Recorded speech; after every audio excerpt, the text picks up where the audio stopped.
Piece TV Bangla, মানবতা সমাধান।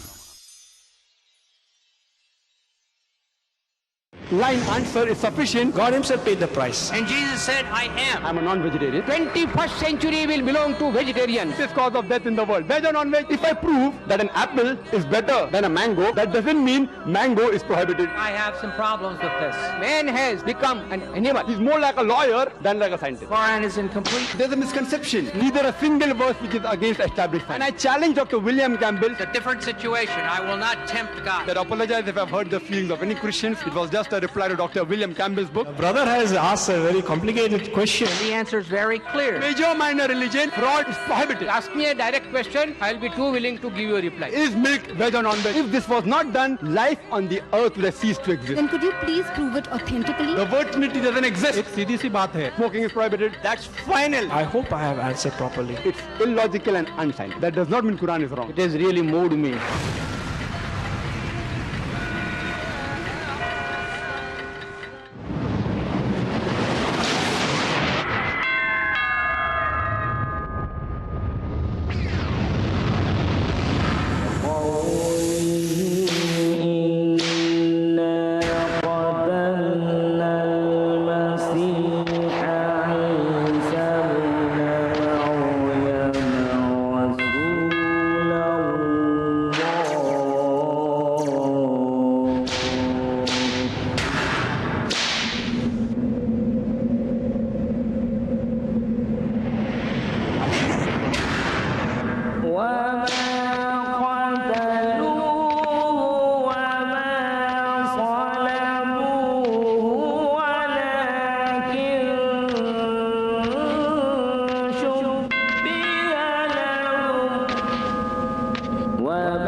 পৃথিবীর সব মানুষকেই এই মৃত্যুদণ্ডে দণ্ডিত করা হবে, কারণ আমরা পাপী। একজন নবী ঈশ্বরের কথাগুলো এভাবে বলেছেন। বলা হয়েছে, অভিশপ্ত সেই লোক যাকে গাছে ঝোলানো হয়। এখানে গাছের কথা বলে আসলে বোঝানো হচ্ছে একটি ক্রসকে। তাহলে যীশু খ্রিস্টের সময়কালে এই ক্রসকে সুন্দর কিছু মনে করা হতো না। যেহেতু হাতে সময় কম, আমি দুই একটা ব্যাপার বলবো। আর আপনারা হয়তো জানেন যে পবিত্র বাইবেলের প্রথম 5টা বই যেগুলো লিখেছিলেন নবী মুসা, আর এর প্রথম বইটা হলো জেনেসিস। এখানে বলা আছে যে ঈশ্বর কিভাবে পৃথিবী সৃষ্টি করলেন, তারপর মানুষ সৃষ্টি করলেন, তখনকার দিনে ব্যাবিলন কেমন ছিল ইত্যাদি। আসুন দেখি বাইবেল থেকেই দেখি যে যিশু আসলে এই ক্রুশবিদ্ধ হয়ে মারা গেছেন কিনা। যিশু তখন মেরিকে বলেছিলেন যে আমি এখনো আমার পিতার কাছে ফিরে যাইনি। তার মানে তিনি ছিলেন জীবিত। 9 নম্বর পয়েন্ট, মেরি ম্যাগডালিন তখন যিশু খ্রিস্টকে দেখে ভয় পাননি। 10 নম্বর পয়েন্ট, যে সেই উপরের রুমে যিশু তার হাত পা দেখিয়েছিলেন, প্রমাণ করতে যে তিনি আত্মা নন বরং তিনি মানুষ। 11 নম্বর পয়েন্ট, যে শিষ্যরা তাকে দেখে খুশি হয়েছিল। কেন? তারা ভেবেছিল যিশু মারা গিয়ে আত্মা হয়েছেন। তারা খুব খুশি হয়েছিল কারণ তিনি জীবিত। 12 নম্বর পয়েন্ট, যিশু সেখানে এক টুকরো সেদ্ধ মাছ আর মধু খেলেন, প্রমাণ করতে যে তিনি জীবিত। তার শিষ্যরা শুনেছিল মেরি ম্যাগডালিনের কাছে যে তিনি জীবিত। 14 নম্বর পয়েন্ট, ইউনুসের নিদর্শন। যেভাবে ইউনুস নবী 3 দিন 3 রাত তিমির পেটে ছিলেন, সেই একইভাবে ঈশ্বরের পুত্র 3 দিন 3 রাত এই পৃথিবীর বুকে থাকবেন, জীবিত জীবিত জীবিত। যিশু জীবিত ছিলেন, ক্রুসিফিকশন হয়নি, পুনরুত্থানও হয়নি।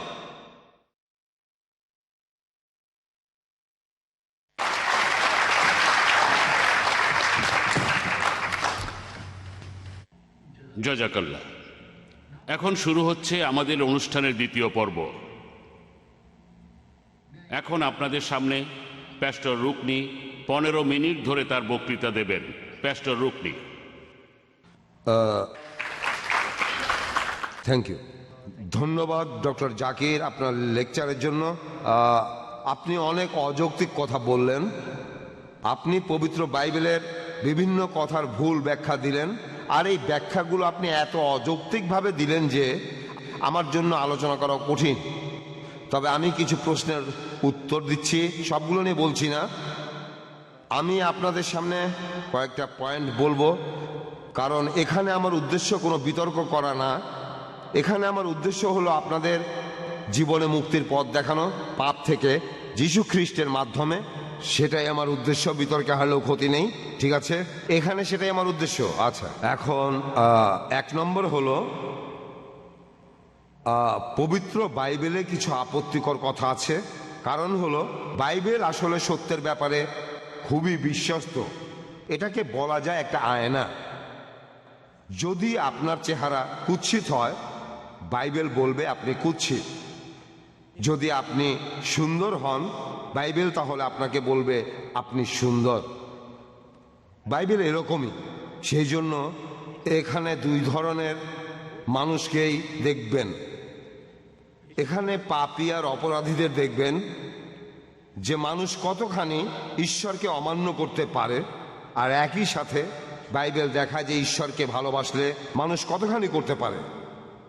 আর সেজন্য বাইবেলে মানুষের 2 রকম চারিত্রিক বৈশিষ্ট্যের কথাই বলা হয়েছে। বাইবেল বলবে না যে সেন্ট পল খুব ভালো মানুষ, কখনো ভুল করে না। না, আপনারাই দেখবেন সেন্ট পলের অনেক দোষ আছে। আপনারা অন্য ধর্মে দেখেন, ইসলামেও দেখবেন তারা কি করে, মানুষকে ঈশ্বরের মতো বানিয়ে দেয়। ওই যে সেই লোক একদম নিখুঁত, কখনো ভুল করে না। একমাত্র যিশুই পাপ করেননি। ওকে, সেন্ট পলের ভালো দিক আছে, খারাপ দিক। সে খুব বদমেজাজি ছিল। পলকে কখনোই সিনিয়র প্যাস্টর হিসাবে চাইতাম না। তিনি প্যাস্টরের সাথে রীতিমতো যুদ্ধ করতেন, ঝগড়া করেছিলেন পিটারের সাথে, ওই যে খাবার নিয়ে জনের সাথে। আচ্ছা, এমন অনেক ঘটনা বাইবেলে আপনারা 2 চেহারাই দেখবেন। এরকম দেখবেন যে অনেক নবীর মধ্যে দুর্বলতা ছিল, তাদের মধ্যে খুঁত ছিল। যেমন ইউসুফ, তিনি মাঝে মধ্যে স্বপ্ন দেখে ভবিষ্যৎবাণী করতেন, ভবিষ্যতের কথা বলে দিতেন। তিনি ঈশ্বরে খুব বিশ্বাসী ভৃত্য, তারপরে দুর্বলতা ছিল। তিনি অনেক মানুষের স্বপ্ন শুনে তাদের ভবিষ্যৎ বলে দিয়েছেন। তাহলে নবীদেরও দুর্বলতা ছিল। এরকম আরো অনেক আছে। অনেক মানুষের ভালো দিকগুলো আছে, খারাপ দিকগুলো আছে। বাইবেল আমাদের দেখায় যে কেউ নিখুঁত নয়, ভালো দিকগুলো দেখায় আবার খারাপ দিকগুলো দেখায়। আর একমাত্র যীশু খ্রিস্টই জীবনে কোনোদিন কোনো পাপ করেননি। এমনকি তিনি ছোটবেলায় বাবা মার অবাধ্য হয়েছিলেন, কিন্তু পরে তাদের মেনে চলেছেন। অবশ্য তিনি সেভাবে সঙ্গ দেননি যেভাবে আশা করা যায় একটা ছেলের কাছে 16 বছর অথবা 12 বছরের। তখন তারা তিরস্কার করলো। যিশু তাদের মানলেন। তিনি শিখছিলেন, আর মানুষ হিসাবে তিনি শিখেছেন। বাইবেল বলছে, বুক অব হিব্রুজ তিনি শিখলেন, তিনি আনুগত্য শিখলেন। আগে জানতেন না, পরে শিখলেন। এটাই মানুষ যিশু। তবে পাপের কথা বললে তিনি কখনোই পাপ করেননি। ওকে, তাহলে বাইবেল সব সত্যি কথাই বলে, ভালো আর খারাপ। আপনারা মানুষ সম্পর্কে ভালোভাবে জানতে চান, তাহলে বাইবেল পড়েন। জানতে চান মানুষ কত ভালো হতে পারে, তাহলে বাইবেল পড়েন। পলের মতো একজন অপরাধী সেন্ট পল হতে পারে। ঈশ্বর আমাদের যে কাউকে এমন করে দিতে পারেন। আর এটাও দেখবেন যে একজন সাধারণ অশিক্ষিত জেলে পুরো পৃথিবীর একজন নেতা হতে পারে। এ কথা পবিত্র বাইবেলেই পাবেন। এই জন্য পিএইচডির দরকার নেই, এমএসসির কোনো দরকার নেই, এমন কোনো ডিগ্রি লাগবে না। আপনি শুধু বাইবেল পড়েন। দেখেন জন একজন সাধারণ অশিক্ষিত মানুষ, সে পুরো পৃথিবীর নেতা হবে। ওকে, এতক্ষণ বললাম বাইবেল কিভাবে দেখবেন। এছাড়া ঈশ্বর রূপক হিসাবে অনেক কিছু বলেছেন, এভাবে রূপক দিয়ে ঈশ্বর অনেক কিছু বুঝিয়েছেন। আচ্ছা, গেল একটা পয়েন্ট। এবারে আমি ডিকশনারির ক্যাপিটাল আর এবং স্মল আর নিয়ে কথা বলছি। আমি ডিকশনারি চেক করে দেখিনি, তবে ডক্টর জাকির যা বললেন সেখান থেকে বুঝলাম ক্যাপিটাল আর দিয়ে রেজারেকশন একটা উদাহরণ হিসাবে বলা হয়েছে। আমার ধারণা উনি ভুল বুঝেছেন। তাহলে রেজারেকশন হলো পুনরুত্থান, তারপর কমা যিশু পুনরুত্থিত হয়েছেন ক্যাপিটাল আর, এটা একটা উদাহরণ। মনে হচ্ছে উনি ভুল ব্যাখ্যা করেছেন। আমার মনে হয় না এখানে ধর্মীয় কথা বলা হয়েছে, এটা একটা উদাহরণ। আর ডিকশনারিতে শব্দ দিয়ে এমন অনেক উদাহরণ থাকে। ব্যাপারটা এমন না যে আমরা ক্যাপিটাল আর দিয়ে যিশুর পুনরুত্থান বোঝাই আর স্মল আর দিয়ে অন্য কারো পুনরুত্থান বোঝাই। ব্যাপারটা এমন না। আমার মনে হচ্ছে উনি ভুল ব্যাখ্যা করেছেন। আচ্ছা, উনি আরেকটা কথা বলেছেন, সব আদেশ ক্রসকে কেন্দ্র করে। আসলে সেন্ট পল এখানে শুধু আদেশের কথা বলছেন না, পল এখানে বলছেন এই আদেশ আমাদের সবাইকে কিভাবে বিচার করছে যে আমি একজন পাপী। এখানে আমার বিচারের কথা বলা হয়েছে। সেই আদেশের কারণেই যীশু খ্রিস্ট নিজে স্বেচ্ছায় ক্রুসিফাই হয়েছেন। এখানে বাইবেল অথবা অন্য কিছুকে ক্রুসিফাই করা হচ্ছে না, এটার কোনো মানে হয় না, অযৌক্তিক। ঈশ্বরের আইন পবিত্র আর বিশুদ্ধ। এই আইন পাপকে উন্মোচিত করে, প্রতিকার করে না, উন্মোচন করে। যিশু এই পাপের প্রতিকার করেছেন। ওকে, এখানে আদেশগুলোকে ক্রুসিফাই করা হচ্ছে না। এই আদেশগুলো আমাকে যে অভিশাপ আর শাস্তি দেয় সেগুলোকে ক্রুসিফাই করা হয়েছে। না হলে আমি হয়তো নরকেই যেতাম। যিশু এই পাপের বোঝা বহন করেছেন, এই অভিশাপ ক্রুসিফাই হয়েছে। যিশু আমাদের জন্য এসব করেছেন। আর যিশু মৃত থেকে জীবিত হয়েছেন, পুরো বাইবেল বলছে। ডক্টর জাকির বললেন বাইবেল বলছে না যিশু মৃত থেকে জীবিত হয়েছেন। আমি কথাটা শুনে অবাক হয়েছি। আমি একটু বাইবেল ভালো করে দেখি। আমার প্যাস্টর বাইবেলটা দেখুক, আপনারা পড়ে দেখতে পারেন। আমি একটা উদাহরণ দেই, ম্যাথিও 28 6 অনুচ্ছেদ, আপনারা নিজেরাই পড়ে দেখেন।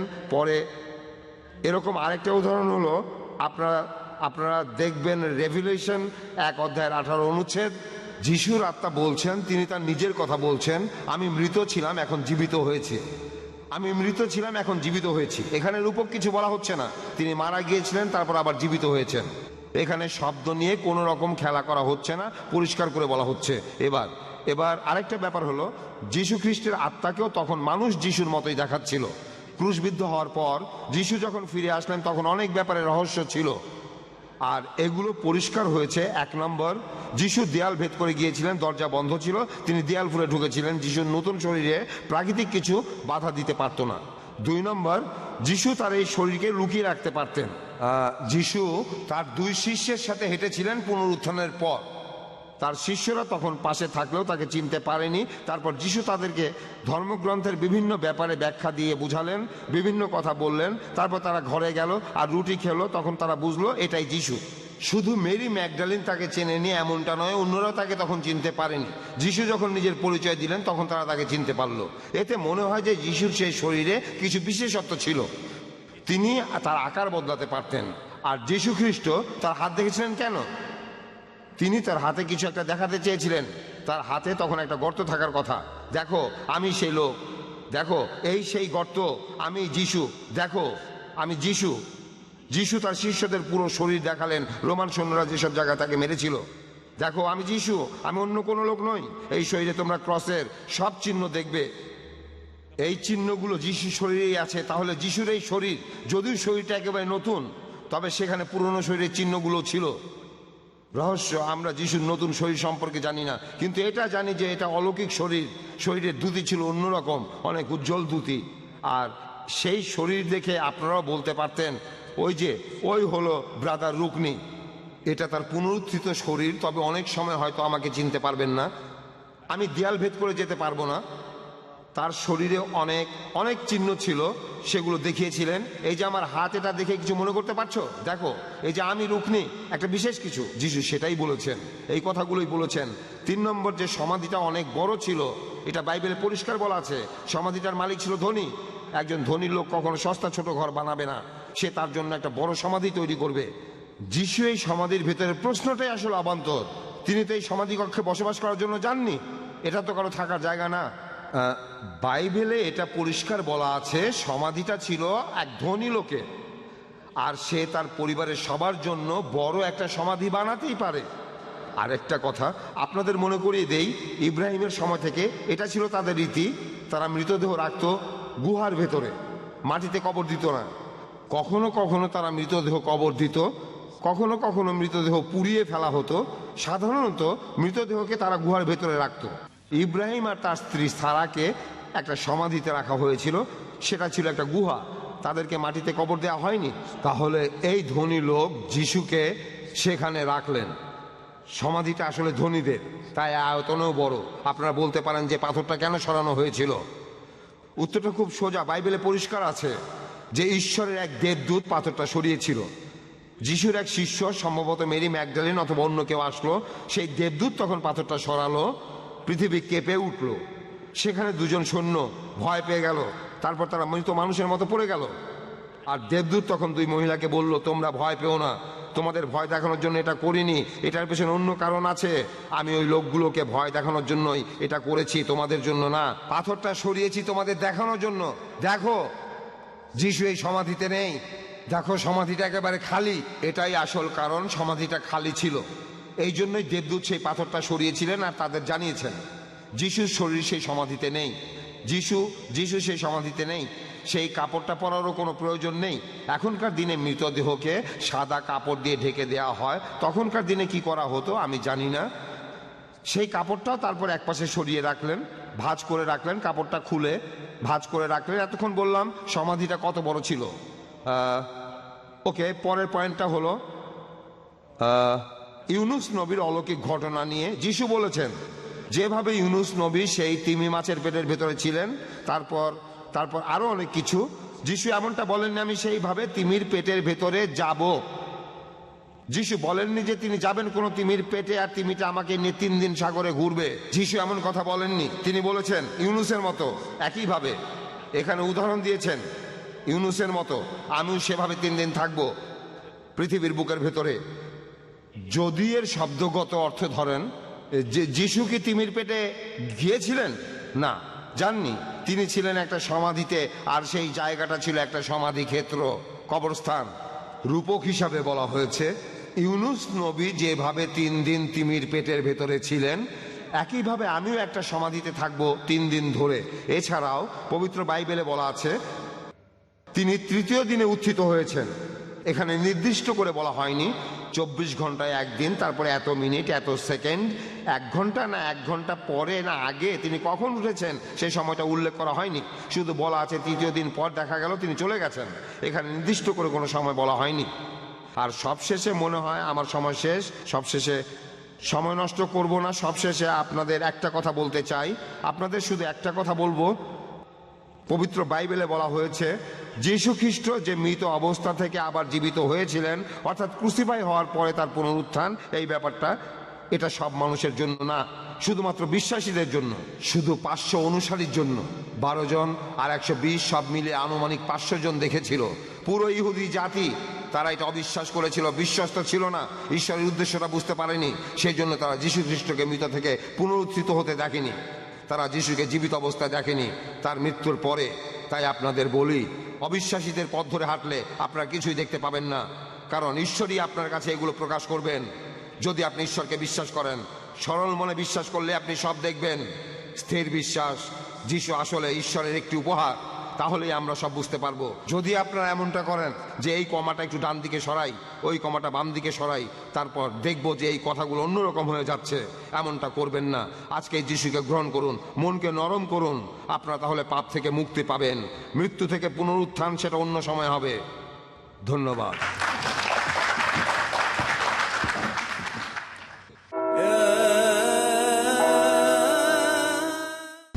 আল্লাহর একত্বের প্রতি ভরসা, একনিষ্ঠভাবে একমুখী হয়ে সব দিক থেকে তাকে এক জানতে হবে। শিরক থেকে সম্পূর্ণ বিরত থাকা, শিরক মহাপাপ, কোনো সন্দেহ নেই, এবং সেটা ঈমানকে পরিপূর্ণ ধ্বংস করে দেবে।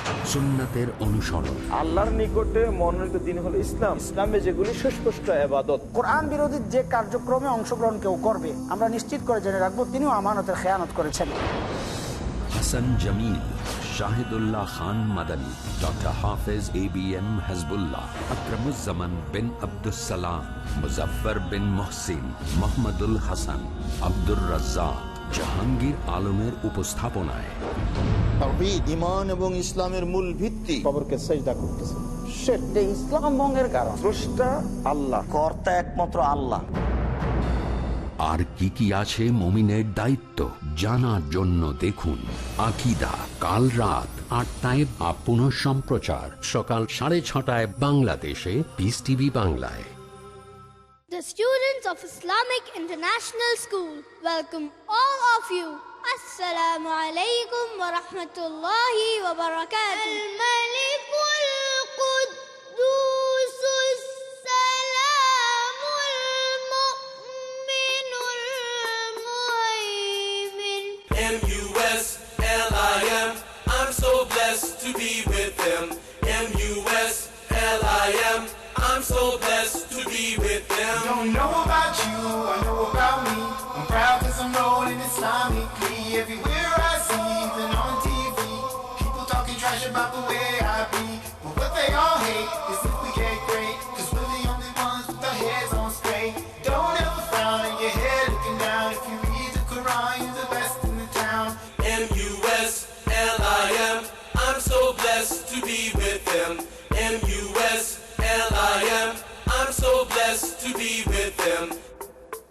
Watch little wonders at their best. বিস্ময় শিশুরা প্রতি বুধবার সন্ধ্যা 7টায়, পুনঃ সম্প্রচার সকাল 11টায় বাংলাদেশে পিস টিভি বাংলায়। দ্বিধা, দ্বন্দ্ব, মূল্যবোধের অভাব, প্রকৃত বিশ্বাসের অভাব, অসচেতন জীবনযাপন, ধর্মকে ভুলভাবে তুলে ধরা, ধর্মীয় গ্রন্থের পরিবর্তন এবং সংস্করণ যথাযথ তথ্য পেতে সকল ক্ষেত্রে আমি সংগ্রাম করছি সত্য প্রকাশ করতে, কারণ এটা যারা আপনার অধিকার আর আমার দায়িত্ব সত্যটা বলা। দেখুন সত্য উন্মোচন কাল রাত 9টায়, পুনঃ সম্প্রচার সকাল 7:30টায় বাংলাদেশে পিস টিভি বাংলায়।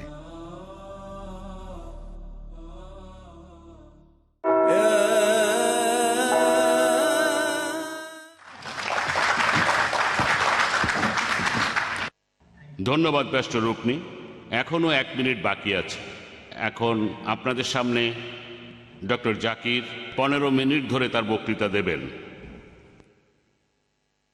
আলহামদুলিল্লাহ ওয়াসসালাতু ওয়াসসালাম আলা রাসূলিল্লাহ ওয়া আলা আলিহি ওয়া সাহবিহি আজমাইন, আম্মা বাদ। আউযু বিল্লাহি মিনাশ শাইতানির রাজীম, বিসমিল্লাহির রহমানির রহিম। ওয়া কুল জাল হক ওয়া যাকাল বাতিল ইন্নাল বাতিলা কানা যাহুকা। বিসমিল্লাহির রহমানির রহিম। রব্বি ইশরাহ লি সাদরি ওয়া ইয়াসসির লি আমরি ওয়াহলুল উকদাতাম মিন লিসানি ইয়াফকাহু কাওলি। শ্রদ্ধেয় প্যাস্টর রুকনি, আপনি বললেন আমি নাকি অযৌক্তিক কথা বলেছি। যদিও আমার সব প্রশ্নের যৌক্তিক ব্যাখ্যা দিতে পারেননি, আপনি অবশ্য আমার কয়েকটা প্রশ্নের উত্তর দেওয়ার চেষ্টা করেছেন, আর আমিও ইনশাল্লাহ এখন উত্তর দেব। আর আপনারা বিচার করবেন কার কথা অযৌক্তিক, আমার নাকি প্যাস্টরের। প্যাস্টর রুকনি বললেন যে ডিকশনারির সংজ্ঞাগুলো তিনি চেক করে দেখেননি, তবে এটা মেনেছেন যে আমি সত্যি বলেছি। বড় হাতের আর ডিকশনারির বক্তব্য অনুযায়ী বলা হয়েছে যীশু খ্রিস্ট উঠেছিলেন মৃত অবস্থা থেকে, পুনরুত্থানের জন্য তাকে অবশ্যই উঠতে হবে। প্যাস্টরকে ডিকশনারির সব কথা মেনে নিতে বলছি না, কারণ ডিকশনারির সব কথা তিনি হয়তো মানবেন না, আমিও মানবো না, তবে তিনি বাইবেল তো মানবেন। সেন্ট পল এই কথা বলেছেন 1 করিন্থিয়ান্স 15 নম্বর অধ্যায়ের 44 অনুচ্ছেদে যে পুনরুত্থিত শরীর আত্মা হয়ে যায়। আর যীশু খ্রিস্ট বলেছেন গসপেল অফ লুক 20 নম্বর অধ্যায়ের 36 অনুচ্ছেদে যে পুনরুত্থিত শরীর তারা দেবদূতের মতো, তারা আত্মা হয়ে যায়। আপনি কি যিশুকে মানেন নাকি মানেন না? বোধহয় মানেন। তাহলে যীশু খ্রিস্টের নিজের কথা অনুযায়ী তিনি যদি পুনরুত্থিত হন, তাহলে তিনি আসবেন আত্মা হয়ে, মানুষ হয়ে আসবেন না। আমার বলা 14টা পয়েন্টের সবগুলোই প্রমাণ করে যে যিশু জীবিত ছিলেন। তিনি বললেন যে সব কিছুই ক্রসকে কেন্দ্র করে, ঈশ্বরের সব আদেশ। এটা কার কথা? পল। আমি বলিনি, পল বলেছেন কলোসিয়ান্সে 2 নম্বর অধ্যায়ের 14 অনুচ্ছেদে, যেটা যীশু খ্রিস্টের শিক্ষার বিরুদ্ধে যায়। গসপেল অফ ম্যাথিউ 19 নম্বর অধ্যায়ের 16 ও 17 অনুচ্ছেদে আছে ঈশ্বরের আদেশ মেনে চলো। আমিও মানি যিশু ঠিক কথা বলেছেন, পাপ থেকে মুক্ত হতে চাইলে ঈশ্বরকে মেনে চলুন। পল বলেছেন সবকিছু ক্রসকে কেন্দ্র করে। প্যাস্টররা বললেন আমাদের ভালো কাজগুলো সব মূল্যহীন, ক্রুসিফিকশন না থাকলে বাইবেলের দাম 2 পয়সাও না। এখন বাইবেল দিয়ে প্রমাণ করছে ক্রুসিফিকশন হয়নি, যীশু খ্রিস্ট ক্রুশবিদ্ধ হয়ে মারা যাননি। তিনি একটা প্রশ্নের উত্তর দিয়েছিলেন। আমি বলেছিলাম আমাকে গসপেলের মাত্র একটা অনুচ্ছেদ দেখান যেখানে বলা আছে যে যীশু খ্রিস্ট মৃত অবস্থা থেকে পুনরুত্থিত। একটাও পাবেন না। তিনি গসপেল অফ ম্যাথিউর 28 অধ্যায়ের 6 নম্বর অনুচ্ছেদটা বললেন, আমি অনুচ্ছেদটা পড়েছি। তিনি এখানে নেই কারণ তিনি উত্থিত হয়েছেন, যেমনটা বলেছিলেন আসো দেখে যাও মহান প্রভু কোথায় শুয়েছিলেন। তিনি উত্থিত হয়েছেন, এখানে বলা হয়নি যে পুনরুত্থিত হয়েছেন। উত্থিত মানে জীবিত ছিলেন। আমি ঘুমাই তারপর উত্থিত হই, তার মানে কি আমি পুনরুত্থিত হই? তার মানে কি এই? প্যাস্টররাও বললেন একটা মেয়েকে দেখেছে, তার কথা অনুযায়ী মেয়েটা মারা গিয়েছিল। তারপর প্যাস্টরের কথা অনুযায়ী যিশুর দয়ায় মেয়েটা বেঁচে গেছে, তাকে বাঁচানো সম্ভব হয়েছে। মেয়েটা কি পুনরুত্থিত হয়েছে? না, মেয়েটা মৃত্যু থেকে ফিরে এসেছে। যীশু খ্রিস্ট ক্রুসিফাইড হয়ে মৃত অবস্থা থেকে জীবিত হননি, তিনি মৃত্যু থেকে ফিরে এসেছেন। 4 নম্বর পয়েন্ট, প্যাস্টর বললেন বাইবেলে আছে যিশু নাকি দেয়াল ভেদ করে এসেছিলেন। বাইবেলে এমন কথা বলা হয়নি, এটা অনুমান করা হয়। বাইবেলে কথা বলেনি যে যিশু দেয়াল ভেদ করে এসেছিলেন, এটা অনুমান। আর পুরো ঘটনা জানলে আপনারাও বুঝবেন, তবে হাতে সময় কম। যীশু খ্রিস্ট হাত পা দেখিয়েছিলেন কি জন্য? গর্তগুলো দেখানোর জন্য। এটা কে বলেছেন? প্যাস্টর, বাইবেল বলেনি। গসপেল অফ লুক 24 নম্বর অধ্যায়ের 37 অনুচ্ছেদে আছে যে তোমরা আমার হাত পা দেখো, এটা তো আমি নিজেই। তোমরা আমার হাত পা দেখো, এটা তো আমি নিজেই। কারণ আত্মার রক্ত মাংসে শরীর থাকে না। তিনি তার হাত পায়ের ক্ষতগুলো দেখাননি, এ কথা তিনি বলেননি। যিশুর শিষ্য থমাস দেখতে চেয়েছিলেন সেটা। সেই উপরের ঘরে যিশু বলেছিলেন, আমি কোনো আত্মা নই। কি প্রমাণ হয়? তিনি পুনরুত্থিত হননি। 6 নম্বর পয়েন্ট, তিনি বললেন সমাধিটা বড় ছিল কারণ এটার মালিক ছিল ধনী। এই কথাটা আমি আগে বলেছি। সমাধিটার মালিক ছিল খুব ধনী আর প্রভাবশালী। আরামাথিয়াস জোসেফ, সেটা আমিও বলেছি। 7 নম্বর পয়েন্ট, পাথরটা কেন সরানো হয়েছিল? প্যাস্টর উত্তরে বলেন, দেবদূতরা পাথরটা সরিয়েছিল। আমি এ কথা বলিনি। কে পাথরটা সরিয়েছে? প্রশ্ন ছিল কেন সরানো হয়েছে? প্যাস্টর বললেন, লোকজনকে বোঝানোর জন্য যে যিশু মারা যাননি। তর্কের খাতিরে আমি মেনে নিলাম লোকজনকে বোঝানোর জন্য পাথরটা সরানো হয়েছিল। যিশুর দেহকে জড়িয়ে রাখা কাপড়টা খোলার প্রয়োজন হলো কেন? দুটো প্রশ্ন একসাথে, পাথর সরানো আর কাপড় খুলে ফেলা। কাপড়টা খুলে রাখা হয়েছিল, কাপড়টা খুলে রাখা হয়েছিল। একথা বলা আছে গসপেল অফ জন 20 নম্বর অধ্যায়ে যে কাপড়টা খুলে রাখা হয়েছিল। গসপেল অফ মার্কের 16 অধ্যায় আছে। এগুলোর কোনো উত্তর নেই। একমাত্র উত্তর হলো যিশু খ্রিস্ট আসলে তখন জীবিত ছিলেন, আর যেহেতু জীবিত ছিলেন তাই কাপড়টা খুলতে হয়েছিল, আর পাথরটাও সরিয়েছিলেন। প্যাস্টর বললেন, যিশু বলেননি যে তিনি তিমির পেটে যাবেন। আমি কখন বলেছি যিশু তিমির পেটে যাবেন? কথাটা পরিষ্কার। যিশু খ্রিস্ট এখানে বলেছিলেন, গসপেল অফ ম্যাথিউ 12 নম্বর অধ্যায়ের 38 থেকে 40 অনুচ্ছেদে আছে যে ইউনুস নবী যেভাবে 3 দিন 3 রাত তিমির পেটে ছিলেন, সেই একইভাবে ঈশ্বরের পুত্র 3 দিন 3 রাত পৃথিবীর বুকের ভেতর থাকবেন। যীশু খ্রিস্ট এই কথা কখনোই বলেননি যে তিনি 3 দিন 3 রাত তিমির পেটের ভেতর থাকবেন। আমার ধারণা আপনি যীশু খ্রিস্টের পরিষ্কার করে বলা কথাটা বুঝতে পারেননি। যেভাবে ইউনুস 3 দিন 3 রাত তিমির পেটে ছিলেন, সেই একইভাবে মানুষের পুত্র 3 দিন 3 রাত পৃথিবীর বুকের ভেতর থাকবেন। যিশু তিমির পেটে, এ কথাটা আসছে কোত্থেকে? এটা পানির মতো পরিষ্কার। ইউনুস যেভাবে তিমির পেটে ছিলেন, সেই একইভাবে ঈশ্বর পুত্র পৃথিবীর বুকের ভেতর থাকবেন। ইউনুস ছিলেন জীবিত। তাহলে যীশু খ্রিস্ট যদি এই ভবিষ্যৎবাণীটা পূরণ করতে চান, তাহলে তিনিও থাকবেন জীবিত। কিন্তু খ্রিস্টানরা বলে তিনি ছিলেন মৃত। ভবিষ্যৎবাণীটা পূরণ করতে গেলে তাকে জীবিত থাকতে হবে। প্যাস্টর বললেন সময়ের কথা, আর আমিও একমত। গসপেল বলছে 3য় দিনে তিনি উত্থিত হয়েছেন, তাই সময়ের দিক থেকে ভবিষ্যৎবাণীটা পূরণ হয়েছে। এছাড়াও খ্রিস্টান মিশনারিরা তারাও এই কথা বলেন। তারা বলেন তাই তো, প্যাস্টরও বললেন একদিন মানে 24 ঘন্টা না। আমি তর্কের খাতিরে এটা মেনে নিলাম। এক মিশনারি আমাকে বলেছিল, ধরেন আপনি নিউ ইয়র্কে গেলেন দুপুর 2টোয়, সেখানে পৌঁছলেন, আর পরের দিন নিউ ইয়র্ক ছেড়ে গেলেন খুব সকালবেলায়। কেউ যদি আমাকে জিজ্ঞেস করে আপনি নিউ ইয়র্কে কয়দিন ছিলেন, আমি বলবো 2 দিন ছিলাম। টেকনিক্যালি কথাটা ভুল, তবে বোঝার সুবিধার জন্য আমি মেনে নিলাম, কোনো সমস্যা নেই। আপনি 24 ঘন্টাও থাকলেন না, তারপরেও 2 দিন, আচ্ছা ঠিক আছে, তর্কের খাতিরে মানলাম। আর বাইবেল বলছে, প্যাস্টরও বললেন, আমিও একমত, যে যীশু খ্রিস্ট তিনি উত্থিত হয়েছিলেন 3য় দিনে। একটা দিনের অংশ, সেটাকেও ধরা হচ্ছে একটা পুরো দিন। তাই প্যাস্টরের কথাটা মানলাম, তত খুঁটিয়ে দেখলাম না যে কখন তাকে সমাধিতে রাখা হলো।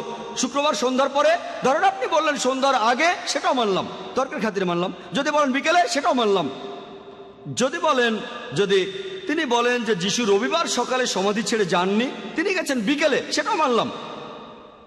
তাহলে যীশু খ্রিস্ট সেই সমাধিতে ছিলেন। দিনের একটা অংশকেও পুরো দিন ধরছি। প্রথম দিনটা শুক্রবার, একদিন, শুক্রবার রাত, শনিবার দিন, শনিবার রাত, রবিবার সকাল। এর পরেও যদি সময় বাড়ান আগে আর পরে, তারপরও পাবেন 3 রাত আর 2 দিন। ইউনুসের নিদর্শন এমনটা বলছে না যে ইউনুস যেভাবে 3 দিন ছিলেন তিমি মাছের পেটে, সে একইভাবেই মানুষের পুত্র থাকবেন পৃথিবীর বুকের ভেতরে। বলা আছে ইউনুস যেভাবে ছিলেন 3 দিন এবং 3 রাত, সেই একইভাবে ঈশ্বর পুত্র থাকবেন 3 দিন এবং 3 রাত পৃথিবীর বুকের ভেতর। এখানে কি পেলেন? 3 দিন আর 2 রাত। 3 দিন 3 রাত কোনোভাবেই হচ্ছে না, যত জিমন্যাস্টিক্সই করেন। এমনকি যদি আইনস্টাইনকেও নিয়ে আসেন, বাইবেল থেকে প্রমাণ করতে পারবে না এটা 3 দিন 3 রাত, কখনো না। আর যদি কোনো মিশনারি বলেন তিনি নিউ ইয়র্কে গেলেন একদিন দুপুর 2টোয়, পরের দিন সকালে চলে আসলেন, এটা 2 দিন মেনে নিলাম। কিন্তু যদি বলেন আমি নিউ ইয়র্কে 2 দিন আর 2 রাত ছিলাম, আমি বলবো তিনি মিথ্যাবাদী। বড়সড় মিথ্যাবাদী। এটা বলতে পারেন 2 দিন, আমিও মানলাম যে একটা দিনের অংশই, পুরো দিন তর্কের খাতিরে মানলাম, কিন্তু 2 দিন আর 2 রাত বলতে পারবেন না। যদি বলেন মিথ্যে বলছেন। প্যাস্টর বললেন, শেষ পয়েন্টে তিনি বললেন যীশু খ্রিস্টকে কেউ নাকি জীবিত অবস্থায় দেখেনি। এটা আগেই প্রমাণ করেছি, আমি 14টা পয়েন্টের কথা বলেছি, তিনি কয়েকটার উত্তর দিয়েছেন, সেই যুক্তিগুলো আবার খণ্ডন করেছি। যুক্তি বলে যীশু খ্রিস্ট তখন ছিলেন জীবিত, তার মানে সেন্ট পলের কথা অনুযায়ী, যীশু খ্রিস্টের নিজের কথা অনুযায়ী, অক্সফোর্ড ডিকশনারি অনুযায়ী, ওয়েবস্টার ডিকশনারি অনুযায়ী তিনি ক্রুসিফাইড হননি এবং পুনরুত্থিত হননি। আর যদি ক্রুসিফাইড না হন, যে মানুষ জাতির প্রত্যেকেই চার্চা এমন শিক্ষা দেয় যে সব মানুষই পাপের মধ্যে জন্মায়, প্রত্যেকটা শিশু এই পাপ নিয়ে জন্মায়। উনি যে আদি পাপের কথা বললেন আর যেটা বলেছেন ঠিকই বলেছেন, তবে তার সিদ্ধান্ত সেটা যৌক্তিক না। তিনি বললেন যে আদম আর হাওয়া আলাইহিসসালাম আল্লাহকে অমান্য করেছিলেন আর তারা একটা নিষিদ্ধ গাছ থেকে ফল খেয়েছিলেন, সেজন্য আল্লাহ তাআলা তাদের শাস্তি দিলেন। আর তিনি বললেন বেহেশত থেকে বের হয়ে যাও। এটা যথেষ্ট না। এছাড়াও বলা আছে, উনি রেফারেন্সটা বলেননি, যে জেনেসিস 3:16 অনুচ্ছেদ বলছে যে পুরুষরা তোমরা কষ্ট করে উপার্জন করবে আর নারী তোমরা তোমাদের স্বামীর অধীনে থাকবে আর প্রসব যন্ত্রণা পাবে। গর্ভধারণ অভিশাপ, বাইবেল তেমনই বলছে। যাই হোক, খ্রিস্টানরা বলে যে প্রত্যেক শিশু পাপের ভিতরে জন্মায় আদমের সময় থেকে, একদম সেই সময় থেকে পৃথিবীর শেষ শিশুটি জন্মানো পর্যন্ত সবাই পাপের ভিতরে। আমি একটা প্রশ্ন করি, যখন আদম সেই নিষিদ্ধ ফল খেয়েছিলেন আমাকে জিজ্ঞেস করেছিলেন? খাওয়ার আগে জিজ্ঞেস করেছিলেন? না, হয়তো প্যাস্টরকে জিজ্ঞেস করেছিলেন, আমাকে করেননি। যদি আমাকে জিজ্ঞেস না করে থাকেন তাহলে আমি কেন তাই থাকবো? কেন? অযৌক্তিক। ঈশ্বরকে অযৌক্তিক না। খ্রিস্টানরা পাপের প্রায়শ্চিত্তের কথা বলে যে ঈশ্বর তার একমাত্র প্রিয় পুত্রকে পাঠিয়েছিলেন প্রায়শ্চিত্ত করতে, যাতে সে নিজের জীবনে উৎসর্গ করতে পারে। আসুন দেখি পবিত্র বাইবেলের ব্যাপারে কি বলে। তারা পাপের প্রায়শ্চিত্ত সম্পর্কে বলেন যে যীশু খ্রিস্ট জীবন দিয়েছেন মানুষ জাতির পাপের জন্য। এই কথাটা প্যাস্টর বলেছেন আর খ্রিস্টান মিশনারিরাও বলে। বাইবেল বলছে যে পাপ করবে সে মারা যাবে। এই কথাটা 2 বার আছে ওল্ড টেস্টামেন্টে, ইজেকিল 18:20 অনুচ্ছেদ, ইজেকিল 18:4 অনুচ্ছেদ, যে পাপ করবে সে মারা যাবে। তবে যদি ইজেকিলের 20 অনুচ্ছেদটা পড়েন, সেখানেই অনুচ্ছেদটা শেষ হয়নি, এটা হলো অনুচ্ছেদটা শুরু। পুরো অনুচ্ছেদটা বলছে, খ্রিস্টান মিশনারিরা বলেন যে পাপ করবে সে মারা যাবে। সেজন্য প্রত্যেক মানুষ পাপের ভিতর জন্মায়, সেজন্য আমরা ক্রুসিফিক্সনে বিশ্বাস করব পাপ মুক্তির জন্য।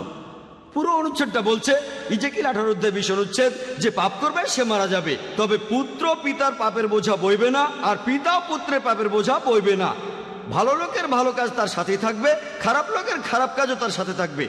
এর পরের অনুচ্ছেদটা বলছে, ইজেকিল 18:21 অনুচ্ছেদ, এখানে বলা হয়েছে কিন্তু যদি সেই ব্যক্তি পাপ থেকে সরে আসে আর তারপর থেকে সব ভালো কাজ করে, সে বেঁচে থাকবে, সে মারা যাবে না। এটা কে বলেছে? বাইবেল, ওল্ড টেস্টামেন্ট, ইজেকিল 18:20-21 অনুচ্ছেদ, সে মারা যাবে না। যদি ভালো কাজ করেন আপনি মারা যাবেন না। যীশু খ্রিস্ট নিজেই বলেছেন পাপ থেকে মুক্তি চাইলে ঈশ্বরের আদেশ মেনে চলো। আর সেন্ট পল বলেছেন যে যীশু যদি মৃত থেকে উত্থিত না হন, আমাদের শিক্ষা মূল্যহীন, তোমাদের বিশ্বাস মূল্যহীন। আমি প্রমাণ করেছি যে যীশু খ্রিস্ট আসলে কখনোই ক্রুসিফাইড হননি। এখানে আপনারা হয়তো বলবেন যে খ্রিস্টানরা সবাইকে এটা বিশ্বাস করে। এটা ভুল ধারণা যে সব খ্রিস্টান একরকম ভাবে যে যীশু খ্রিস্ট আসলেই ক্রুসিফাইড হয়েছিলেন। এটা ভুল ধারণা, কারণ বাইবেলের উপর অনেক বিশেষজ্ঞ আছেন যারা বলেন যে যীশু খ্রিস্ট আসলে ক্রুশবিদ্ধ হয়ে মারা যাননি। ক্রুশবিদ্ধ হয়েছিলেন, তবে নামানোর সময় জীবিত ছিলেন। খ্রিস্টান ধর্মের প্রথম দিকে কম করে হলো 7টা গোত্র ছিল যারা বিশ্বাস করত যে যীশু খ্রিস্টের বদলে অন্য কাউকে ক্রুশে ঝুলানো হয়েছিল। এটাকে তারা বলে সাবস্টিটিউশন থিওরি। সে সময় ব্যাসিলিয়ানরাও এটা বিশ্বাস করত, কার্পোক্রেটরাও, সবাই খ্রিস্টান এটা বিশ্বাস করত। নাজারাইটরাও বিশ্বাস করত, করিন্থিয়ানরাও বিশ্বাস করত। খ্রিস্টানদের অনেক গোত্রই বিশ্বাস করত যে সেখানে যীশু খ্রিস্টের বদলে অন্য কাউকে ক্রুশে ঝুলানো হয়েছিল। গসপেল অফ বার্নাবাসে আছে। প্যাস্টর সম্ভবত এটা মানবেন না, বার্নাবাস যীশু খ্রিস্টের সময়কালীন একজন চাক্ষুষ সাক্ষী। তিনি বলেছেন যে তখন যীশু খ্রিস্টের বদলে আসলে জুডাসকে ক্রুশে ঝুলানো হয়েছিল। যদি আপনারা নাজা হামাদির পুঁথি পড়েন এখানেও বলা হয়েছে যে যীশু খ্রিস্ট ক্রুসিফাইড হননি, এরাও খ্রিস্টান। আমি এই কথাগুলো আগে বলিনি, কারণ প্যাস্টর বলবেন আমি গসপেল অফ বারনাবাসে বিশ্বাস করি না, আমি নাজা আহমাদির পুঁথিগুলো বিশ্বাস করি না। তাহলে তিনি কি বিশ্বাস করেন? বিশ্বাস করেন এই বাইবেল। আমি বাইবেল থেকেই প্রমাণ করেছি যে যীশু খ্রিস্ট আসলে কখনোই ক্রুশবিদ্ধ হয়ে মারা যাননি। আর আপনি বললেন যে যীশু খ্রিস্ট নাকি আমাদের পাপের জন্যই মারা গেছেন, স্বেচ্ছায় মারা গেছেন। যদি গসপেল অফ ম্যাথিউ পড়েন 27 নম্বর অধ্যায়ের 46 অনুচ্ছেদ বলছে, এছাড়াও গসপেল অফ মার্ক 15 অধ্যায়ের 34 অনুচ্ছেদ বলছে, যখন যিশুকে ক্রুশে ঝুলানো হলো তিনি কাঁদছিলেন, এল্লাই এল্লাই লামা সাবাক্তানি, এল্লাই এল্লাই লামা সাবাক্তানি, যার অর্থ হে ঈশ্বর কেন তুমি আমাকে ত্যাগ করলে। চিন্তা করেন, যীশু খ্রিস্ট স্বেচ্ছায় ক্রুশবিদ্ধ হলেন, তারপর সেখান থেকে কাঁদছিলেন, ঈশ্বর কেন আমাকে তুমি ত্যাগ করলে। প্রমাণ হয় যে তিনি স্বেচ্ছায় ক্রুশবিদ্ধ হননি। তাহলে কাঁদবেন কেন? আপনি যে বাইবেলই দেখেন, হোক ইংলিশ বাইবেল অথবা হিব্রু বাইবেল, অথবা হোক সেটা মারাঠি বাইবেল অথবা উর্দু বাইবেল, হিব্রু উদ্ধৃতিটা সব বাইবেলে আছে এল্লাই এল্লাই লামা সাবাক্তানি। আর অনুবাদটা পড়ে ঈশ্বর কেন তুমি আমাকে ত্যাগ করলে। এতে প্রমাণ হয় যে যীশু খ্রিস্ট স্বেচ্ছায় ক্রুশবিদ্ধ হননি। এবারে আমার লেকচার শেষ করার আগে বলবো যে যীশু খ্রিস্ট আসলে ক্রুসিফাইড হননি, এটা ছিল ক্রুসিফিকশন। আমি আমার লেকচার শুরু করার সময় পবিত্র কোরআনের একটি আয়াতের উদ্ধৃতি দিয়েছিলাম। সূরা ইসরার 81 নম্বর আয়াতে উল্লেখ করা হয়েছে, ওয়াকুল জাল হক ওয়া যাকাল বাতিল ইন্নাল বাতিল কানা যাহুকা। যখন সত্য এসে মিথ্যের সামনে দাঁড়ায়, মিথ্যে বিলুপ্ত হয়, কারণ মিথ্যে তার প্রকৃতিগত কারণে বিলুপ্ত হবে। ওয়া আখিরু দাওয়ানা আলহামদুলিল্লাহি রাব্বিল আলামিন।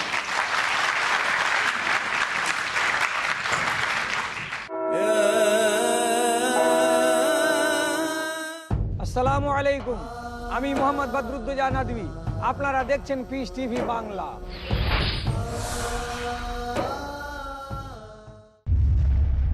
Marriage or divorce? What's Islamic ruling? Nikah. Solution or problem? Heaven or hell? There is a misconception. You choose. Beauty, wealth, family status, virtue. Decide what you want. Decide your choice. Be sad or be happy. It's your choice. Join Dr. Zakir Naik. দেখুন অর্ধাঙ্গিনী নাতিত্বাঙ্গিনী প্রতি রবিবার রাত 7:30 আর পুনঃ সম্প্রচার সকাল 9:30 বাংলাদেশে piece TV বাংলায়।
Piece TV Bangla, মানবতার সমাধান।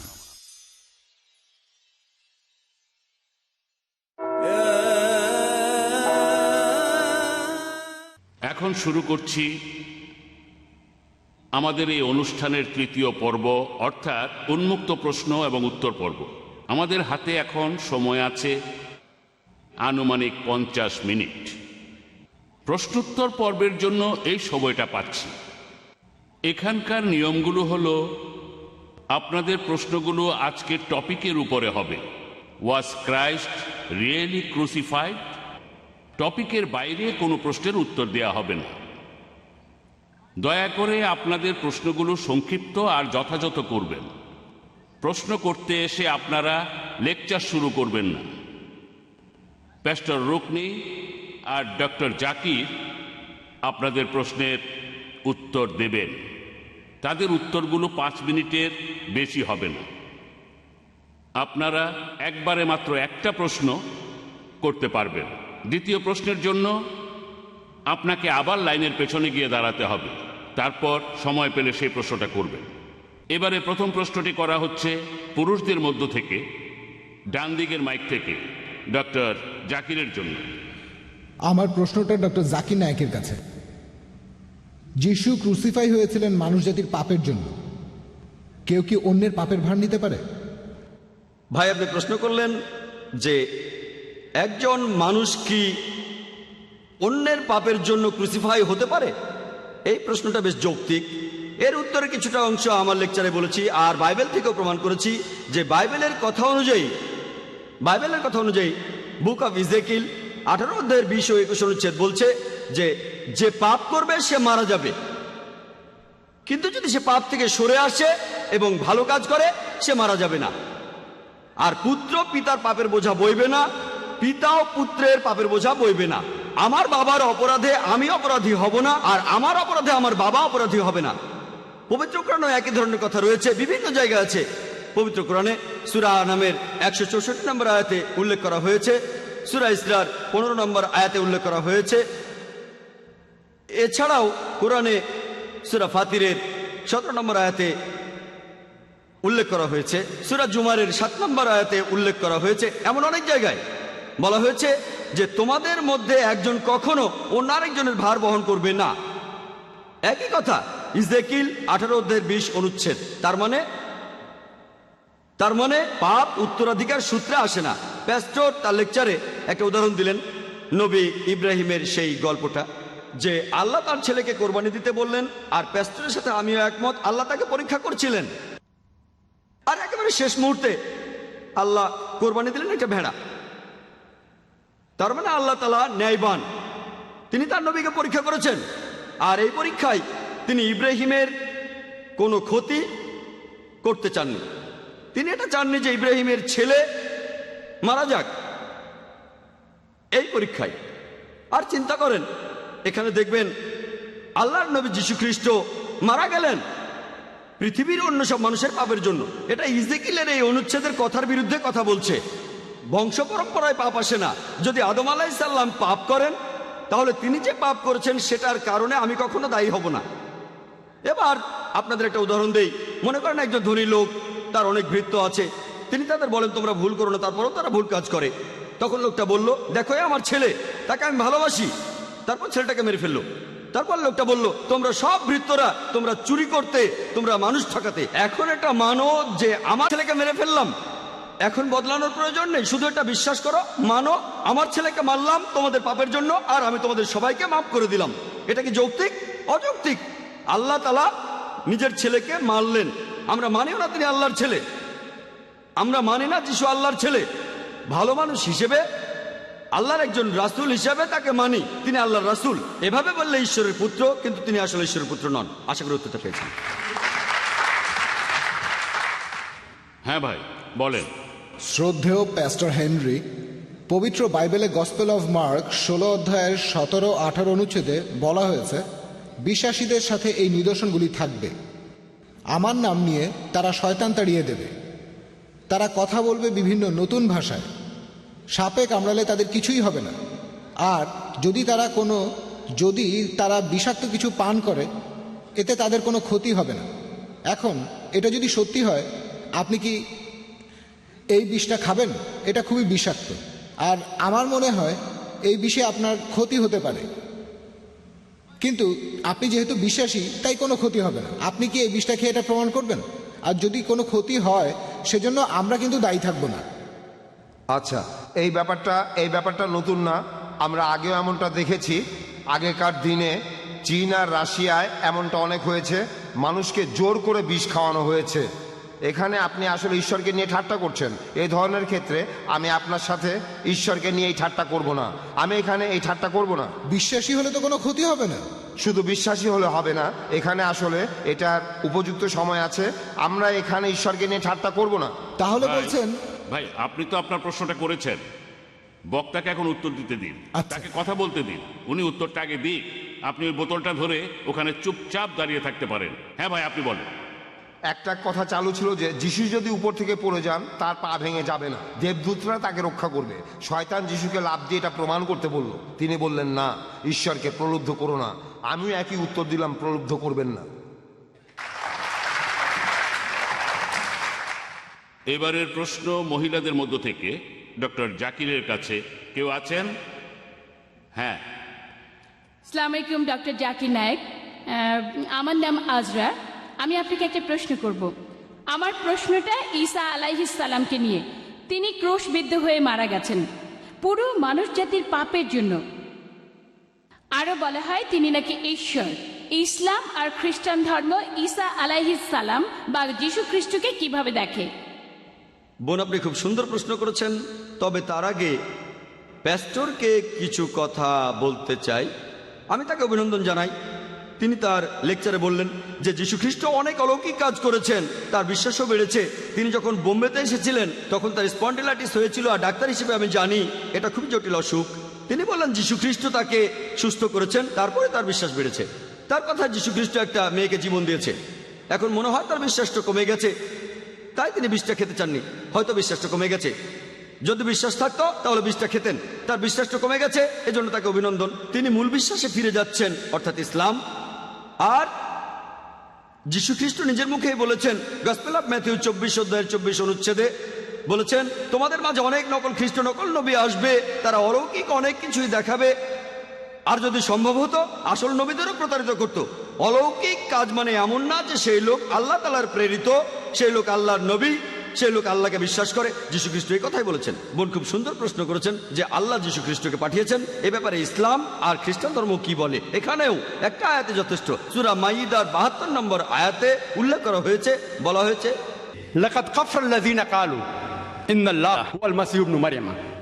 তারা কুফরি করে, ধর্মের অবমাননা করে, যারা বলে যে যীশু খ্রিস্ট মারিয়ামের পুত্র হচ্ছেন আল্লাহ সুবহানাহু ওয়া তাআলা।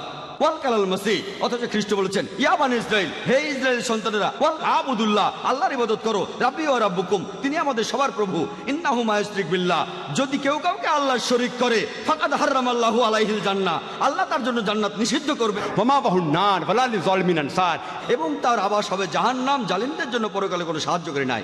যদি আল্লাহর সাথে কাউকে শরীক করেন, যদি বলেন যে যিশু আল্লাহ, জান্নাত আপনার জন্য নিষিদ্ধ হয়ে যাবে, পাপ মুক্ত হতে পারবেন না। আর খ্রিস্টান ধর্ম কি বলে? আমি আগেও বলেছি, গোটা বাইবেলে স্পষ্ট করে বলা আছে, এমন কোনো কথা কোথাও খুঁজে পাবেন না যেখানে যীশু খ্রিস্ট নিজের মুখে দাবি করেছেন যে আমি ঈশ্বর অথবা তোমরা আমার উপাসনা করো। আমি খ্রিস্টানদের সবাইকে চ্যালেঞ্জ করছি, প্যাস্টরকে বলছি, গোটা বাইবেলে এমন কথা দেখান যেখানে স্পষ্ট করে বলা আছে, যেখানে যীশু খ্রিস্ট নিজে বলেছেন যে আমি ঈশ্বর অথবা আমার উপাসনা করো। এমন কিছু কথা আছে যেগুলোতে এমন মনে হতে পারে, তবে প্রসঙ্গ জানলে পরিষ্কার হয়ে যাবে। আর যীশু খ্রিস্টই বলেছেন, এটা আছে গসপেল অফ জন 14 নম্বর অধ্যায়ের 28 অনুচ্ছেদে, আমার পিতা আমার চেয়ে বড়। গসপেল অফ জন 10 নম্বর অধ্যায়ের 29 অনুচ্ছেদে আছে, আমার পিতা সবার চাইতে বড়। গসপেল অফ ম্যাথিউ 12 নম্বর অধ্যায়ের 28 অনুচ্ছেদে আছে, আমি ঈশ্বরের আত্মার সাহায্যে শয়তানকে তাড়িয়ে দেই। গসপেল অফ লুক 11 নম্বর অধ্যায়ের 20 অনুচ্ছেদে আছে, আমি শয়তানকে তাড়িয়ে দেই ঈশ্বরের আঙুলের সাহায্যে। গসপেল অফ জন 5 নম্বর অধ্যায়ের 30 অনুচ্ছেদে আছে, আমি আমার নিজের থেকে কিছুই করতে পারি না, আমি এখান থেকে বিচার করি, আর আমার বিচার সঠিক, কারণ আমি নিজের ইচ্ছা পূরণ করি না, আমার পিতার ইচ্ছা পূরণ করি। কেউ যদি বলে আমার ইচ্ছা নয় আল্লাহর ইচ্ছা, সে একজন মুসলিম। আর যীশু খ্রিস্ট আসলে একজন মুসলিম, আমার ইচ্ছা নয় আল্লাহর ইচ্ছা পূরণ করি। যীশু বলেছেন গসপেল অফ জন 14 অধ্যায়ের 24 অনুচ্ছেদে, যে কথাগুলো শুনছো সেগুলো আমার কথা নয়, বরং আমার পিতার যিনি আমাকে পাঠিয়েছেন। গসপেল অফ জন 17 অধ্যায় 3 অনুচ্ছেদে আছে, এই হলো চিরস্থায়ী জীবন, যাতে করে তোমরা ঈশ্বরকে বিশ্বাস করো আর যীশু খ্রিস্টকে যাকে আমি পাঠিয়েছি। বুক অফ অ্যাক্টসে আছে 2 নম্বর অধ্যায়ের 22 অনুচ্ছেদে, হে ইসরায়েলবাসী, নাজারেত শহরের যিশু যাকে মহান ঈশ্বর পাঠিয়েছেন তোমাদের মধ্য থেকে, তিনি অলৌকিক কাজ করবেন যেগুলো আসলে ঈশ্বরই করবেন, আর তোমরা সাক্ষী থাকবে। তাকে মহান ঈশ্বর পাঠাবেন তোমাদের মধ্য থেকে, তিনি অলৌকিক কাজ করবেন যেগুলো আসলে ঈশ্বরই করবেন। তাহলে যীশু খ্রিস্ট নিজেকে কখনো ঈশ্বর দাবি করেননি, তিনি ছিলেন আল্লাহ সুবহানাহু ওয়া তাআলার একজন প্রেরিত রাসূল। আশা করি উত্তরটা পেয়েছেন।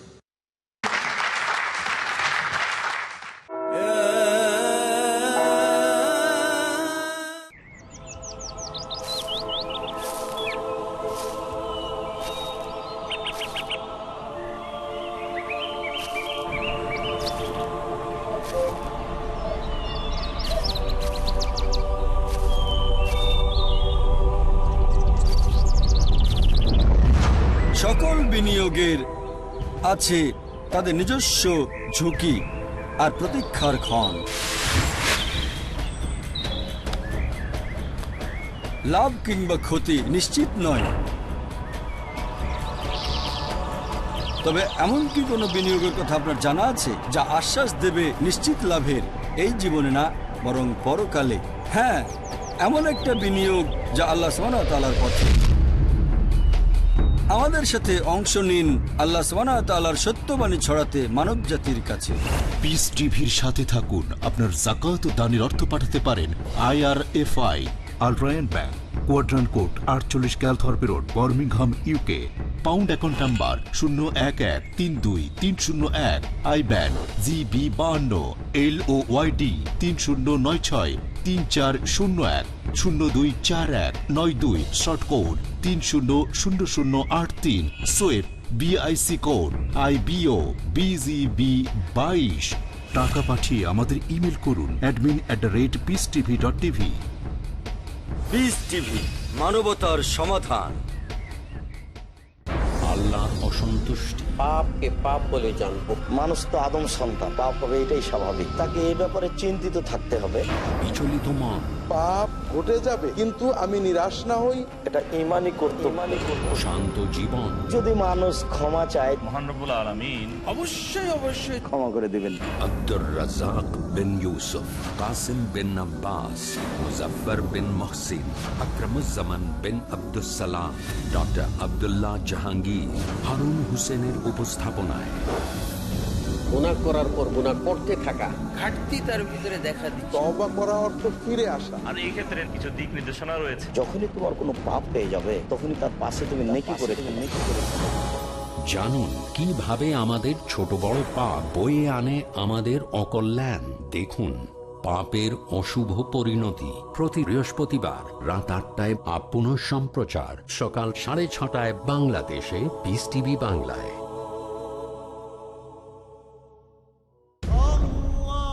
ঈমান, সত্যবাদিতা, উত্তম চরিত্র, সম্প্রীতি ও ভালোবাসা একজন আদর্শ মুমিনের ভূষণ। এ সম্পর্কে আমাদের প্রিয় নবী মুহাম্মদ রাসূলুল্লাহ সাল্লাল্লাহু আলাইহি ওয়াসাল্লামের শিক্ষাসমূহ কি? শেখ হারুন হোসেন। একজন আদর্শ মুসলিমের পরিচয় জানতে হলে দেখুন আমাদের প্রোগ্রাম 40 হাদিস গ্রন্থের ধারাবাহিক দার্সসমূহ। নবী সাল্লাল্লাহু আলাইহি ওয়াসাল্লামের 40 হাদিস প্রতি সোমবার ও মঙ্গলবার রাত 10:30টায়, পুনঃ সম্প্রচার সকাল 9টায় বাংলাদেশে পিস টিভি বাংলায়।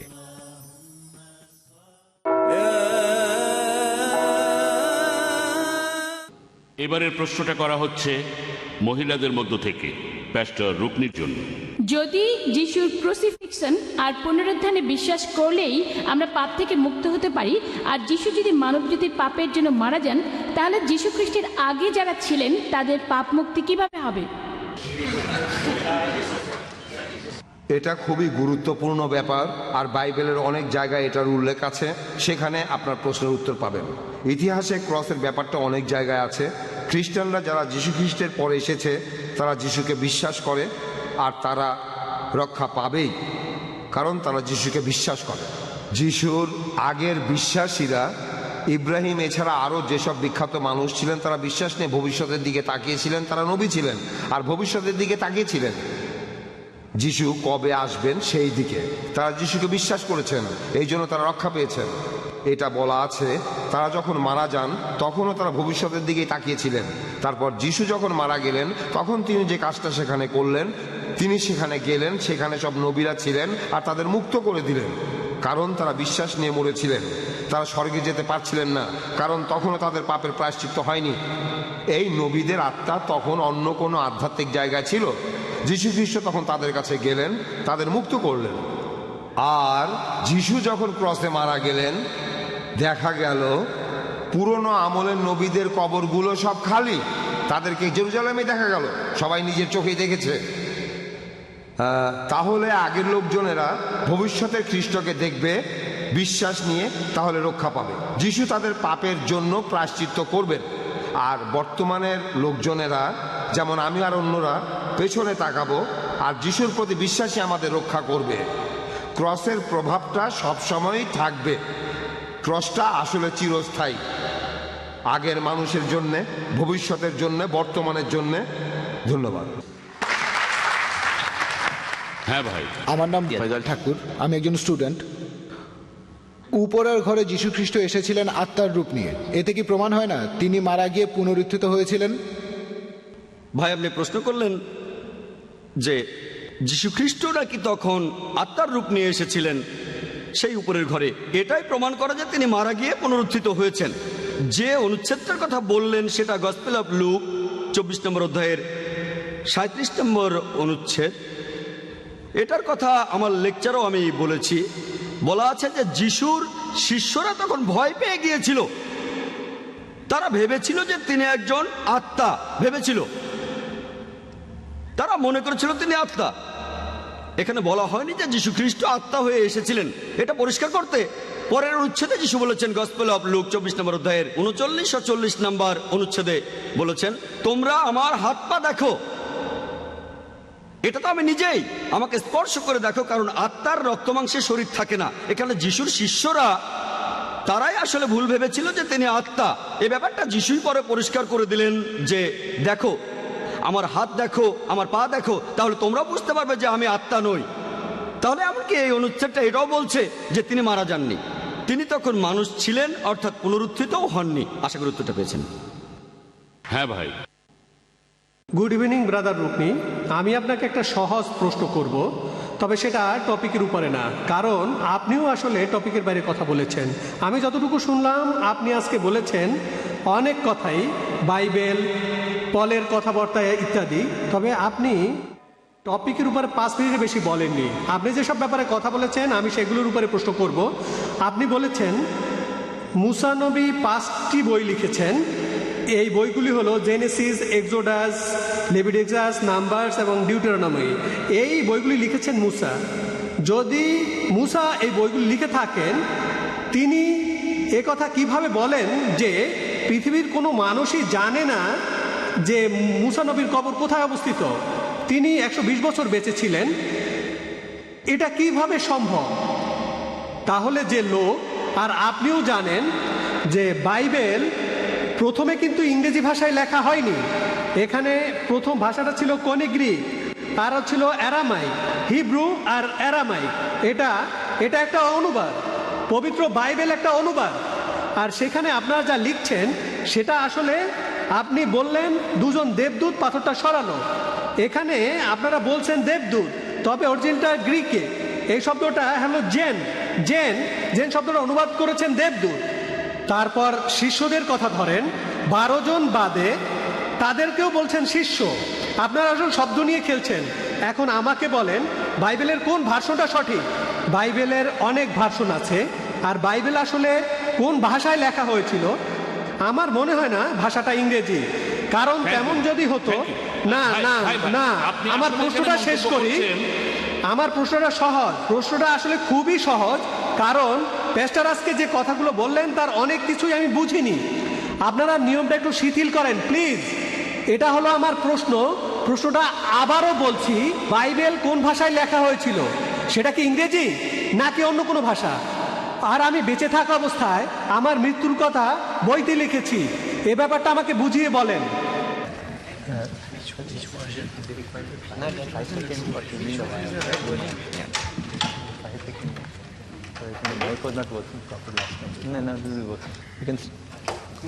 হ্যালো, আপনার মাইকটা ধার করলাম। হ্যালো, হ্যাঁ ভাই আপনি খুব জটিল একটা প্রশ্ন করেছেন। আর একদিন আমরা চায়ের দোকানে চা খেতে খেতে এটা নিয়ে আলোচনা করব। না, এটা তো সহজ প্রশ্ন, একেবারেই সহজ প্রশ্ন। বাইবেলের কোন ভার্সনটা সঠিক? আর মুসার কথাগুলোর যৌক্তিকতা কি? মুসা বেঁচে থাকা অবস্থায় লিখলেন যে তিনি মারা গেছেন, কেউ জানে না আমার কবর কোথায়। আপনি মুসার কথা দর্শকদের বিচার করতে দিন, কোন উত্তরটা ঠিক আর কোন উত্তরটা ঠিকভাবে দেয়া হয়নি। না ভাই, আপনি একা সব বিচার করতে পারবেন না। না, আমি বিচার করছি না। দিয়েছে 1 মিনিট, আপনি 1 মিনিট, ভাই শোনেন, উনি বললেন আপনার বাইবেল আগ্রহটা আয়না। আসলে অনেক বাইবেল বেশি। নাকি আয়না? আপনার আগ্রহ বলে কি বাইবেল নাকি আয়না? শোনেন ভাই ভাই ভাই শোনেন, তবে আমাদের এখানে বেশ কিছু নিয়ম কানুন আছে। আমি আবারও বলছি ভাই, আমরা আপনার আগ্রহের প্রশংসা করছি। আর প্যাস্টর রকনিও আপনার প্রশ্নের উত্তর দিয়েছেন। তিনি বলেছেন চা খেতে খেতে আলোচনা করবেন, আর প্যাস্টর সেই চায়ের দামটাও দেবেন, তাই না? ভাই রকনি কি রাজি? ঠিক আছে, রেডি। এবার পরের প্রশ্ন ডাক্তার জাকিরের কাছে, মহিলাদের মধ্য থেকে। আসসালামু আলাইকুম। খ্রিস্টানদের ট্রিনিটির মতবাদটি কি, আর এটার সাথে ক্রুসিফিক্সনের সম্পর্কটা কি? FIXION।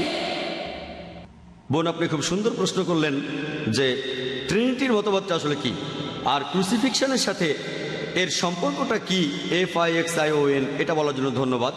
না হলে বুঝতে একটু অসুবিধা হতো। এখানেও ইসলামিক দৃষ্টিভঙ্গি আর বাইবেলের দৃষ্টিভঙ্গি, কোরআন আর বাইবেলের কথা। এখানেও পবিত্র কোরআন বলছে, সূরা মাইদার ৭৩ নম্বর আয়াতে উল্লেখ করা হয়েছে, লাকাদ কাফারাল্লাযিনা ক্বালু ইন্নাল্লাহা সালিসু সালাসা। তারা তো কুফরি করছে, ধর্মের অবমাননা করছে যারা এমন বলে আল্লাহ তো তিনের মধ্যে একজন, অর্থাৎ ট্রিনিটি। এরপরে সূরা নিসার ১৭১ নম্বর আয়াতে উল্লেখ করা হয়েছে, ওয়ালা তাকুলু সালাসা, তোমরা ট্রিনিটি বলো না, নিবৃত্ত হও, এটাই তোমাদের জন্য কল্যাণকর। ওয়ালা তাকুলু সালাসা। পবিত্র কোরআনে ট্রিনিটি শব্দটার উল্লেখ আছে সব মিলিয়ে 2 বার। কিন্তু যদি বাইবেল খুঁজে দেখেন, পুরো বাইবেলের ভেতরে ট্রিনিটি শব্দটা একবারও উল্লেখ করা হয়নি। যদি আপনারা এই বাইবেলটা পড়েন, এটা আকারে পবিত্রকরণের তুলনায় প্রায় দ্বিগুণ। এখানে অক্ষরগুলো আকারে ছোট, এখানে আরবি আর ইংরেজিতে ব্যাখ্যা করা হয়েছে। এই বাইবেল আসলে আকারে পবিত্রকরণের দ্বিগুণের চাইতেও বেশি। বাইবেলের কোথাও ট্রিনিটি শব্দটা পাবেন না, কোথাও না। কাছাকাছি যে অনুচ্ছেদটা আপনারা এখানে পেতে পারেন যেখানে ট্রিনিটির কথা বলা হচ্ছে, সেটা আছে ফার্স্ট এপিস্টল অফ জনে 5 নম্বর অধ্যায়ের 7 অনুচ্ছেদে বলা হয়েছে, স্বর্গে 3 জন সবার হিসাব রাখবে, মহান পিতা, পুত্র আর পবিত্র আত্মা, আর এই 3 জন এক। ট্রিনিটির মতবাদে কাছাকাছি অনুচ্ছেদটা ফার্স্ট এপিস্টল অফ জন 5 নম্বর অধ্যায়ের 7 অনুচ্ছেদ। তবে এখন যদি রিভাইজড স্ট্যান্ডার্ড পড়েন, এটা হলো কিং জেমস ভার্সন। এই বাইবেলটা খ্রিস্টানদের মধ্যে জনপ্রিয়। এটা রিভাইজড স্ট্যান্ডার্ড ভার্সন। ভাই জানতে চাচ্ছিলেন কোন ভার্সন, আমি এখানে 5 মিনিটের মধ্যে সব উত্তর দেওয়ার চেষ্টা করছি। এটা হলো রিভাইজড স্ট্যান্ডার্ড ভার্সন, নতুন ভার্সন। ভার্সন মানে এর এক একটা এক এক রকম। আর খ্রিস্টানদের এরকম 24,000 সংস্করণ আছে এই বাইবেলের, তবে কোনোটাই একরকম না। এটা হলো নিউ কিং জেমস ভার্সন, প্যাস্টরের কাছে আছে। এটা ডুয়েই ভার্সন। এখানে আছে 73টা বই, এখান থেকে 7টা বই বাদ দেওয়া হয়েছে। অনেকেই 7টাকে বলে এগুলো বানানো হয়েছে। কারা এমনটা করেছে? প্রটেস্ট্যান্টরা। প্যাস্টরের বাইবেলটা নিউ কিং জেমস ভার্সন, এখানে 66টা বই আছে। এটা আলাদা বাইবেল, এমন বিভিন্ন বাইবেল আছে অনেক। IRF-এ 25টারও বেশি ভার্সন আর 200-রও বেশি টাইপের বাইবেল আছে। IRF-এ দেখতে পারেন। আপনার প্রশ্নটাই আসি, এই রিভাইজড স্ট্যান্ডার্ড ভার্সনটা এটার সংস্কার করেছেন মোট 32 জন উচ্চপদস্থ বিশেষজ্ঞ, যাদের পেছনে রয়েছে মোট 50টি খ্রিস্টান ধর্মীয় সংস্থা। তারা বলেন কিং জেমস ভার্সনে অনেক ভুল রয়ে গেছে, আর এই সংস্কার করার পর তারা এই অনুচ্ছেদটা বাদ দিয়েছে যেটার সাথে ট্রিনিটির মতবাদ মিলে যায়। ফার্স্ট এপিস্টল অফ জন 5 অধ্যায়ের 7 অনুচ্ছেদ, যে এটা বানানো হয়েছে, এটা বানানো গল্প, এটা পরে ঢুকানো হয়েছে। অনুচ্ছেদটা বাদ দিয়েছে কারা? মুসলিমরা না, হিন্দুরা না, 32 জন খ্রিস্টান বিশেষজ্ঞ, খুবই উচ্চপদস্থ, যাদের পেছনে 50টি খ্রিস্টান সংস্থা আছে। তারা অনুচ্ছেদটা বাদ দিয়েছে, যেটা ট্রিনিটির মতবাদের কাছাকাছি ছিল, যে এটা বানানো হয়েছে।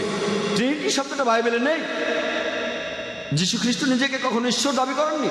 আমি এই কথা আগেই বলেছি। 4টে সবাইকে শেখানো হয়, তারা বলে পিতা হলেন একজন, পুত্র হলেন একজন, আর পবিত্র আত্মা একজন, কিন্তু তারা 3 জন নন, আসলে একজন। একজন আরেকজন আরেকজন, কিন্তু 3 জন না, একজন। এটা কি? 1 যোগ 1 যোগ 1 সমান 3, কিন্তু খ্রিস্টানরা বলে 1। যদি খ্রিস্টানদের জিজ্ঞেস করেন আপনি যখন পিতার কথা ভাবেন তখন মনে কোন ছবি ভাসে, আর তখন একজন খ্রিস্টান তার মনে ছবি ভাসে যে মহান ঈশ্বর সান্টা ক্লজের মতো স্বর্গে বসে আছেন, তার সিংহাসনে বসে আছেন। যখন আপনি ভাবেন শব্দ বা পুত্র বা যীশু খ্রিস্টের কথা, তখন জেফ্রি হান্টারের কথা ভাবেন কিং অফ কিংস ছবিতে। জেফ্রি হান্টার, সোনালি চুল, শ্বেতাঙ্গ, দেখতে ইহুদিদের মতো না, তার নাকটাও খাড়া, এরকম জেফ্রি হান্টার। আর যখন পবিত্র আত্মার কথা বলে একটা ঘুঘু পাখির মতো, যেটা এসেছিল জন দ্য ব্যাপটিস্টের সাথে ব্যাপটাইজের সময়, অথবা সেই ধোঁয়ার মতো পেন্টাকস্টের সেই ভোজসভায়। তিনটি আলাদা ছবি। কিন্তু যদি প্রশ্ন করেন আপনারা কটা ছবি দেখেছেন, তারা বলবে একটা। আপনি যতই চেষ্টা করেন এই তিনটি ছবিকে কখনো এক করতে পারবেন না। তবে জিজ্ঞেস করেন কটা ছবি দেখেছেন, তারা বলবে একটা। তারা মিথ্যে বলছে, কারণ 1 + 1 + 1 = 3, যোগ করলে 1 হয় না। তারা উদাহরণ দিয়ে বলে, দেখেন ট্রিনিটির এই মতবাদটা বুঝতে পারা খুব কঠিন। একজন লোক সে বাবা হতে পারে, ভাই হতে পারে, আর একই সাথে একজন ব্যবসায়ীও হতে পারে। তাহলে ঈশ্বর কেন পিতা, পুত্র আর পবিত্র আত্মা হবে না? আচ্ছা ঠিক আছে, আসলে একটু ভালো করে দেখি। ধরেন একজন লোক কারো বাবা, আবার কারো ভাই, আর একজন ব্যবসায়ী। এখন লোকটার বোন তাকে কিছু কথা বললো, গোপন কথা। স্বাভাবিকভাবেই লোকটার বাবা সত্তাটা সে কথাটা জানবে, ব্যবসায়ী সত্তাটাও জানবে। কিন্তু যদি বাইবেল পড়েন, গসপেল অফ মার্ক 13:32 বলা হয়েছে, যীশু খ্রিস্ট নিজেই বলেছেন, সেদিনের কথা, সেই সময়ের কথা কোনো মানুষ জানে না, কোনো দেবদূত জানে না, এমনকি পুত্রও জানে না, শুধু স্বর্গের পিতা জানেন। তার মানে শেষ বিচারের দিনের কথা যীশু খ্রিস্ট জানে না, দেবদূতরাও জানে না, পবিত্র আত্মাও জানে না, শুধু মহান ঈশ্বরই জানেন। তার মানে এই তিনজন আসলে এক নন, তিনজন আসলে এক নন। এই ট্রিনিটি এমন একটা মতবাদ যেটা অযৌক্তিক। যতই চেষ্টা করেন এটা ব্যাখ্যা করতে পারবেন না। যেমন ধরেন খ্রিস্টানরা বলে যে যীশু খ্রিস্ট ক্রুশবিদ্ধ হয়ে মারা গেছেন। তার মানে কি বলবেন যে ঈশ্বর ক্রসে মারা গেছেন?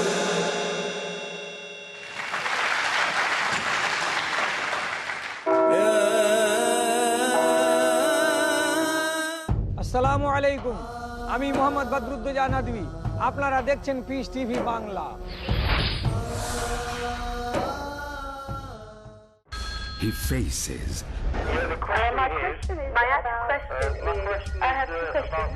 He listens. My question is about the beard, about Imam Mahdi. What are the people believe in? He answers. So number one is the help of Allah. He satisfies in the light of glorious Quran and authentic Hadith. If Allah helps you, believe me, you have to get success. Catch Dr. Zakir.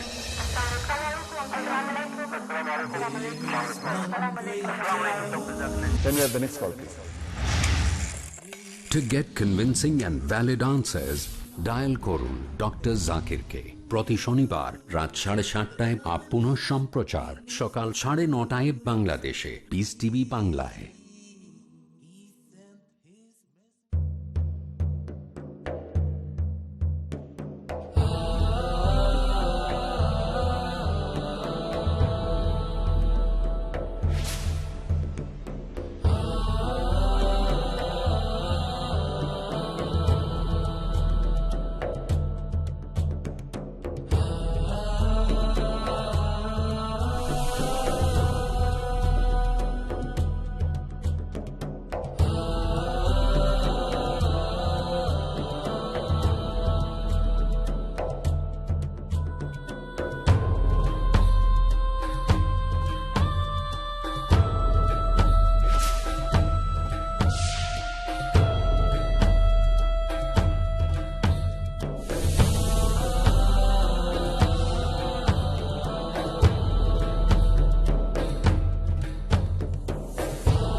Piece TV Bangla, মানবতার সমাধান।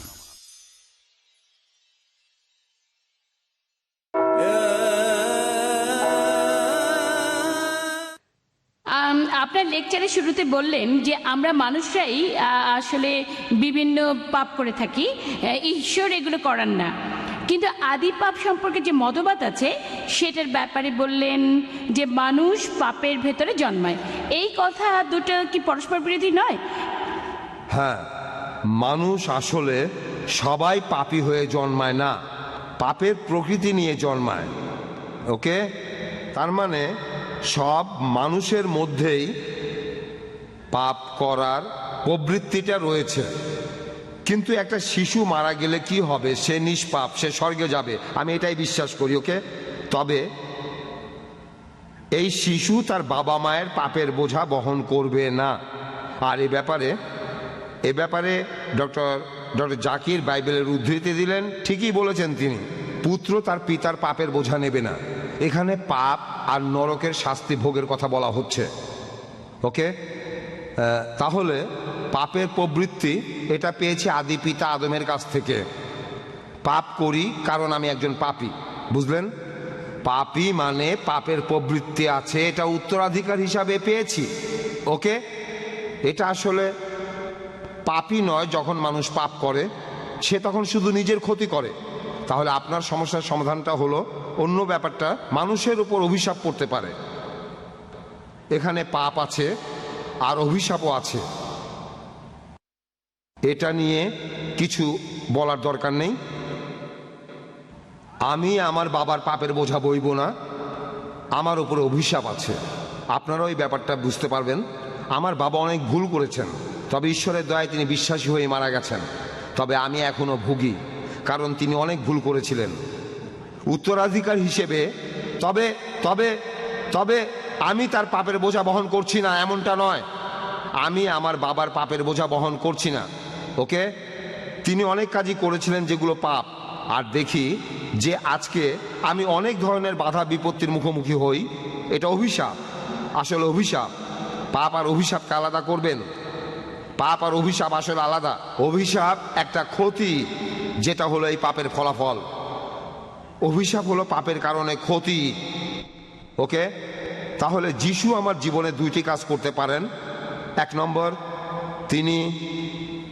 তিনি আমার পাপের বোঝা বহন করেছেন, তাই ঈশ্বর আমাকে পাপের শাস্তি দেবেন না, আমি পাপ মুক্ত হয়ে যাব। 2 নম্বর, তিনি অভিশাপকেও ভেঙেছেন আমার জীবন থেকে। সেজন্য বাইবেলও বলছে যিশু শুধুমাত্র ক্রুসিফাই হয়ে আমাদের পাপ থেকে মুক্তি দিয়েছেন তা নয়, এছাড়াও তিনি আমার অভিশাপগুলো নিজের সাথে নিয়েছেন। আমার এই অভিশাপ, এগুলো তিনি নিয়েছেন, যে অভিশাপগুলো ছিল আসলে আপনার উপর। যিশুকে বিশ্বাস করেন, অভিশাপগুলো আপনার জীবন থেকে চলে যাবে। অভিশাপগুলো আপনার জীবন থেকে চলে যাবে। তাহলে এখানে দেখবেন পাপ আর দেখবেন অভিশাপ, দুইটা আলাদা জিনিস। আশা করি উত্তরটা ঠিক মতো দিতে পেরেছি। আশা করি অন্তত আপনারা তো বুঝতে পেরেছেন। হ্যাঁ ভাই, এবারের প্রশ্ন ডক্টর জাকিরের কাছে। ডক্টর জাকির নায়েক, আপনি, আমার নাম রিচার্ড, একজন বাইবেল স্টুডেন্ট, বাইবেল লাভার, এছাড়াও পেশা একজন টেকনিশিয়ান। আপনি বললেন যে বাইবেলে আছে যীশু খ্রিস্ট বলেছেন তারা দেবদূতের মতো হবে, আধ্যাত্মিক শরীর দেবদূতের মতো। এছাড়াও আপনি বললেন যে বাইবেলে নাকি কোথাও বলা নেই যে যীশু পুনরুত্থিত হয়েছিলেন। আমি এখানে মাত্র একটা বলছি, অনেক আছে। ম্যাথিউ 16:21 বলছে, আর সেই সময় থেকেই যিশু তার শিষ্যদের বলেছেন যে কিভাবে তিনি জেরুজালেমে যাবেন, কিভাবে তার উপর অত্যাচার করা হবে, তারপর মারা গিয়ে তিনি তৃতীয় দিনে পুনরুত্থিত হবেন। এই কথা আছে 3 বার, সবগুলো গসপেলেই বলা হয়েছে। শুধু তাই নয়, এছাড়াও বাইবেল বলছে কিভাবে তিনি ক্রুশবিদ্ধ হয়েছিলেন 6 ঘন্টা ধরে, কিভাবে মারা গেলেন। তখন বলেছিলেন এল্লাহ আমাসাবাক্তানি। এখানে তিনি বাইবেলের ভবিষ্যৎবাণীটা পূরণ করেছেন। আর দেখবেন যে 4টা গসপেলই বলছে তার মৃত্যু, সমাধি আর পুনরুত্থান সম্পর্কে। এখন বললেন যে যিশু মিথ্যা বলেন না, তিনি আধ্যাত্মিক শরীরের কথা বলছিলেন, সেটা আলাদা কথা। আত্মার রূপ এক জিনিস, আধ্যাত্মিক শরীর আরেক জিনিস। কখনো কখনো আমরা দেবদূতের চেয়ে ভালো, কখনো পশু চাইতেও খারাপ। আসলে যিশুর পুনরুত্থানের ব্যাপারটা আলাদা। আমি আসলে এখানে কোনো তর্ক করতে আসিনি, আমি এসব জেনেছি ঈশ্বরের অসীম করুণায়। আর আমি আপনার 14টা প্রশ্নের সবগুলোর উত্তর দিতে পারবো। একদিন আমি ইসলামিক রিসার্চ ফাউন্ডেশনে এসে আপনার সবগুলো প্রশ্নের উত্তর দেবো, বিতর্ক করার জন্য না, আমি আনন্দের সাথেই বলবো। আর কথাটা সত্যি, ট্রিনিটি শব্দটা বাইবেলে নেই, শব্দটা নেই, কিন্তু যীশু খ্রিস্ট ঈশ্বর, এই কথাটা আমি আপনাকে বিভিন্নভাবে প্রমাণ করে দিতে পারি। আপনাকে আমি এটা দেখিয়ে দিতে পারি। আমার কাছে এখানে কিছু লিফলেট আছে, বাইবেলের মধ্যে অঙ্কের বিস্ময়কর খেলা আছে। এটা প্রমাণ হয় যে বাইবেলই সত্যি, এটাই প্রমাণ, বাইবেল পারফেক্ট। তাই আমার কাছ থেকে আপনারাও কালেক্ট করে নিতে পারেন বাইবেলের সত্যতার প্রমাণ। আপনার প্রশ্নটা, আমার প্রশ্নটা হলো, যীশু খ্রিস্ট অনেকবারই বলেছেন তিনি মারা যাবেন, তারপরে পুনরুত্থিত হবেন। আপনাকে আমি আরো অনেক উদ্ধৃতি দিতে পারি। 20:19 বলছে যীশু খ্রিস্ট ক্রুশবিদ্ধ হয়ে মারা যাবেন, তারপর তৃতীয় দিনে যীশু খ্রিস্ট আবার পুনরুত্থিত হবেন। এই তো শেষ, আমার প্রশ্ন প্রায় শেষ। বলেন, কোনো সমস্যা নেই। প্রশ্ন শেষ হয়েছে? হ্যাঁ, আমি একটু ব্যাখ্যা করলাম। কোনো সমস্যা নেই। ভাই আমাদের আইআরএফ এ প্রতি রবিবার প্রোগ্রাম হয়, বাইবেলেই সবকিছুর উত্তর আছে, অন্য কোনো ধর্মে নেই। রবিবার আমরা আইআরএফ এ প্রোগ্রাম করে থাকি, ঠিকানাটা আপনি জেনে নিন। প্রত্যেক রবিবার সকাল 10:30। সেখানে আমার লেকচার শেষ হলে আপনি যে কোনো প্রশ্ন করতে পারেন, এমনকি কোরআনের সমালোচনা করতে পারেন, কোরআনের বিরুদ্ধেও বলতে পারেন, সমস্যা নেই। আপনার কথা সাদরে গ্রহণ করবো, আমরা আলোচনা করতে চাই, একে অন্যকে ভালোভাবে বুঝতে চাই। ভাই বাইবেল নিয়েও জিজ্ঞেস করতে পারেন, সমস্যা নেই। আমি বাইবেল সম্পর্কে আপনাকে জানাবো। হ্যাঁ অবশ্যই বলবেন। যেমন একটু আগে বললেন ভাই, একটু আগে গসপেল অফ ম্যাথিউ থেকে উদ্ধৃতি দিলেন। কোন উদ্ধৃতি? যিশু বলেছেন তিনি মারা যাবেন, তারপর উত্থিত হবেন। তিনি নিজেই বলেছেন, আমিও মানি, আমরা সবাই মানি যে তিনি মারা গিয়ে উত্থিত হবেন, দ্বিতীয়বার আসার পর মারা গিয়ে উত্থিত হবেন।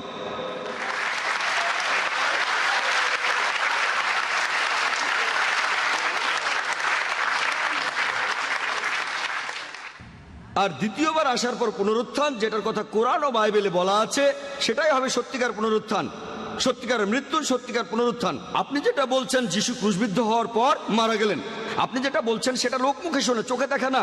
আমি জানি কিছু লোক বলছিল আমরা তাকে মৃত দেখেছি, সৈন্যরা বলছিল সেটা। বাইবেলে দেখবেন গসপেল অফ জন 9 অধ্যায়, আমি উদ্ধৃতি দিচ্ছি, গসপেল অফ জন 19 নম্বর অধ্যায় 33 অনুচ্ছেদ, আমরা তাকে মৃত ভেবেছিলাম। যেমন প্যাস্টর মনে করেছিল মেয়েটা মারা গেছে, তিনি আরো বললেন তিনি এক্সপার্ট না, একজন সাধারণ মানুষ। তাহলে একইভাবে সৈন্যরা তাকে মৃত ভেবেছিল।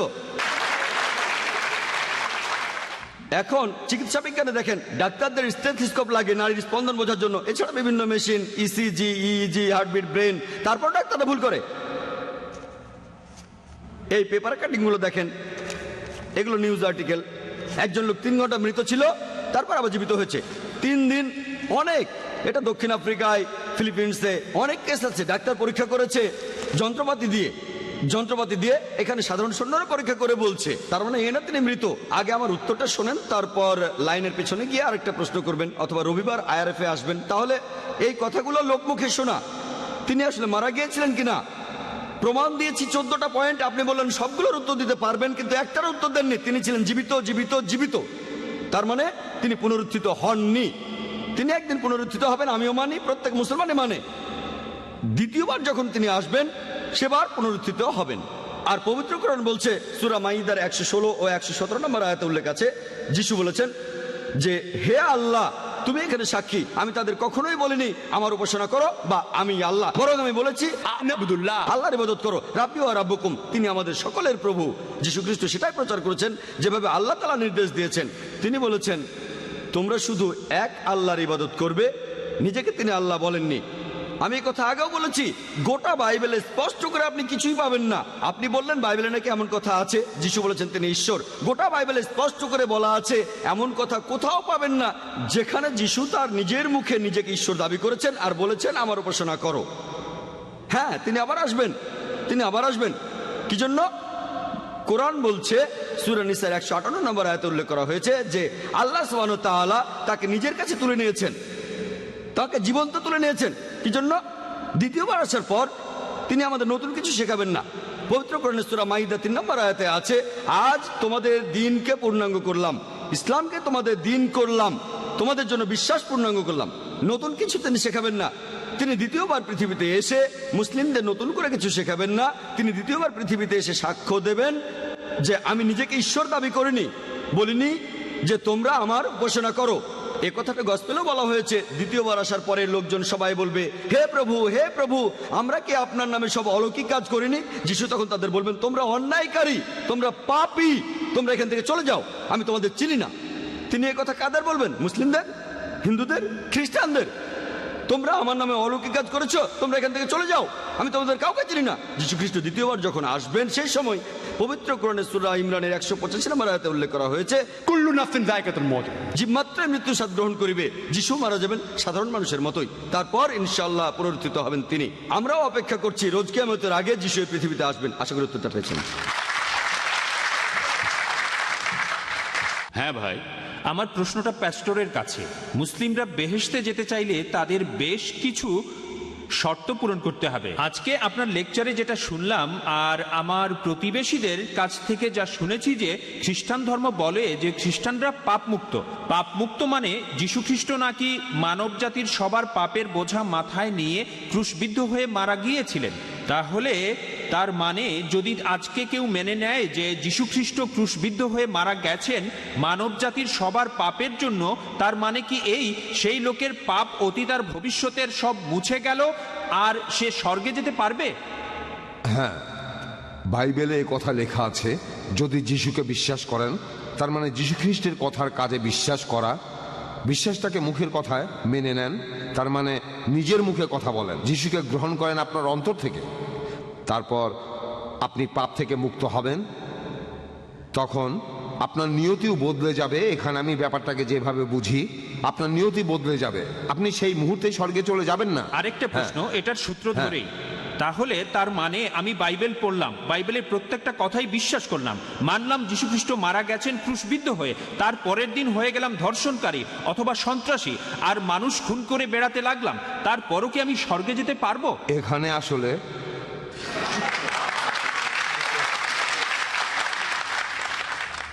যদি আপনি আজকে সত্যি সত্যি যীশু খ্রিস্টকে বিশ্বাস করেন, আগামীকাল আপনি ধর্ষণ করবেন না। না কেন? এমনটা তো হতেই পারে। আপনার জীবন এতটাই বদলে যাবে। তাহলে মিথ্যা বলছেন, আপনি যিশুকে বিশ্বাস করেন না। দেখেন, স্বর্গে যাওয়ার একমাত্র শর্ত হলো আমি বিশ্বাস করব যিশুকে, তিনি ক্রুসিফাইড হয়েছেন, মানব জাতির পাপের জন্য ক্রুশবিদ্ধ হয়ে মারা গেছেন, এটাই তো স্বর্গে যাওয়ার একমাত্র শর্ত। আপনার লেকচারেও একই কথা বললেন। যদি যিশুকে বিশ্বাস করেন, সেটা কেমন হবে তা বলা আছে অ্যাক্টস অফ ফেইথে, যেটা হলো জেমসের বই, ইয়াকুব। যদি আপনার বিশ্বাসটা মিথ্যা না হয়, বোকা না হয়, এই বিশ্বাসটাই আপনার জীবনটাকে চালাবে। কিন্তু আপনার বিশ্বাসটা যদি মিথ্যা হয়, সবাইকে শুধু দেখানোর জন্য, তখন এই বিশ্বাস আপনার জীবনটাকে পরিচালিত করবে না। ধরেন আজকে আমি একজন অপরাধী, যিশুকে বিশ্বাস করলাম আর অনুতপ্ত হলাম, পাপ থেকে মুক্তি চাইলাম। সবকিছুর মূলে আছে যিশু খ্রিস্টকে বিশ্বাস করা। অনুতপ্ত মানে আমি বদলে গেছি, নতুনভাবে পথ চলছি, আমি নতুন করে আর কোনো পাপ করছি না। ঈশ্বর আমাকে সাহায্য করলে আমিও সফল হব, আবার আগের মতো করে পথ চলতে শুরু করব, আমার জীবন বদলে যাবে। এখন আমি ভুল করতে পারি, তার মানে এই না যে আমি বিশ্বাসটা ত্যাগ করেছি। একটা বাচ্চা ছেলে তার বাবাকে ভালোবাসে, তারপর মাঝে মধ্যে সে তার বাবাকে অমান্যও করে। এই অমান্য করার একটা সীমা আছে, ওকে? অমান্য করার একটা সীমা আছে, প্রত্যাখ্যানের বিদ্রোহের একটা সীমা আছে। তাই আমি সংক্ষেপে বলি, যদি আমি যিশুকে বিশ্বাস করি, আমি ঈশ্বরের কাছে ক্ষমা চাইব, আমাকে পাপ মুক্ত করবেন। যদি সত্যি সত্যি যিশুকে বিশ্বাস করি, ঈশ্বর সব জানেন যে আমার মুখের কথা সত্যি কি না, তারপর এটা আমার জীবন পরিচালিত করবে। আমি একবার কুয়েতে ছিলাম, ইসলামের অনেকেই সেখানে শব্দ নিয়ে খেলা করে। একবার এক লোক বলেছিল যে সে একজন মুসলিম, সে তখন কালেমাও পড়েছিল, কারণ সে তার স্ত্রীর কাছ থেকে ছেলে মেয়েদের ভার নিতে চেয়েছিল। তখন এক লোক তাকে বুদ্ধি দিল, যদি এটা বলেন, তখন শরিয়া এ কথা বলবে, বাচ্চারা আপনার কাছে থাকবে, কারণ আপনার স্ত্রী খ্রিস্টান, তখন সব আপনার পক্ষে যাবে। তাই সে করলো, সে তাই করলো। তারা তখন মোল্লাকে বলল, মানে সেখানকার বিচারক, লোকটা মুখে কালেমা বলল, মন থেকে বলেনি। মোল্লা বলল, না না না, সেটা শুধু আল্লাহই বলতে পারেন। লোকটা কালেমা বলেছে, আমরাও শুনেছি, সে মুসলিম, এটা প্রমাণিত, মনের কথা শুধু আল্লাহ জানেন। এখানে তারা কিন্তু শব্দ নিয়ে খেলা করছে। লোকটা বাচ্চাদের ভার নিতে চেয়েছিল। খ্রিস্টান ধর্ম বিশ্বাসে ঈশ্বর জানেন আপনি সত্যি বলছেন কিনা। যদি সত্যি যিশুকে বিশ্বাস করেন, ঈশ্বর আপনাকে পাপ থেকে মুক্তি দেবেন। অনেক মাদকাসক্ত ঠিক এভাবেই মুক্তি পেয়েছে, চিকিৎসা করে তাদের ভালো করা যায়নি, এভাবে তারা মুক্তি পেয়েছে। এই প্রতিষ্ঠানটার নাম টিন চ্যালেঞ্জ। তাদের সাফল্যের হার এক্ষেত্রে অনেক বেশি। এমনকি সেরা মাদকাসক্ত পুনর্বাসন কেন্দ্রগুলো এমন সাফল্য দেখাতে পারেনি, তাদের সাফল্য 2 বা 3%। তারপর কি হয়, সেই রোগীরা আবারও মাদক নেয়। কিন্তু এরা সফল হয়েছে, অনেক মাদকাসক্তকে তারা ফিরিয়ে আনতে পেরেছে, কারণ তাদের এই যে চিকিৎসা, এর মূলে রয়েছে যীশু খ্রিস্টকে আপন মন থেকে বিশ্বাস করা। যীশু খ্রিস্ট সব সমস্যার সমাধান। যীশু আসলে পটে আঁকা সুন্দর কোনো ছবি নয়, শুধু একটা বইতে আঁকা রঙিন ছবি নয়। যীশু খ্রিস্ট আমাদের জীবনের সব সমস্যার সমাধান।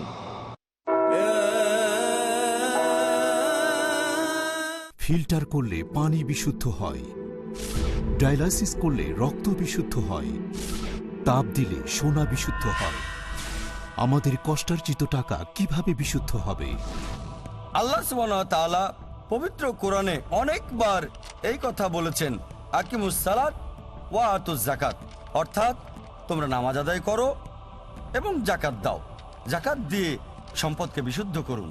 বর্তমানের এই যুগে ইসলামের বাণী প্রচারের জন্য স্যাটেলাইট চ্যানেল হলো সবচেয়ে সেরা মাধ্যম। পিস টিভিকে সমর্থন করুন।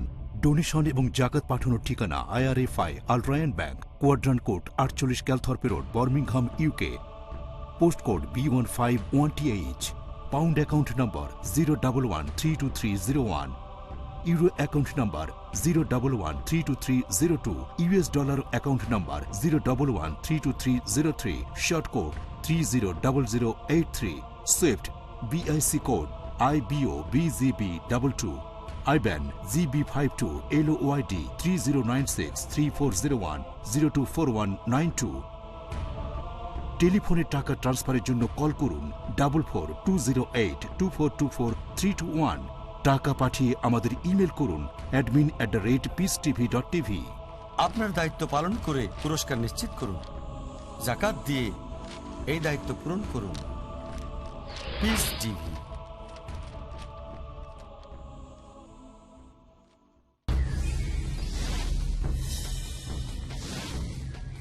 এবাদত আমল করলেই কি হয়ে যায়? পাবেন কি যা কিছু করছেন তাই?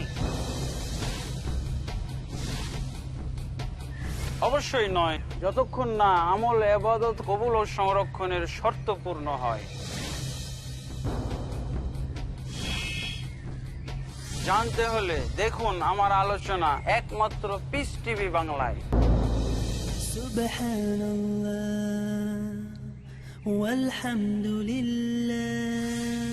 বুঝুন সেই বিশিষ্ট নীতিমালা যার কারণে ইসলাম সারা বিশ্বে জনপ্রিয় হয়ে উঠেছে।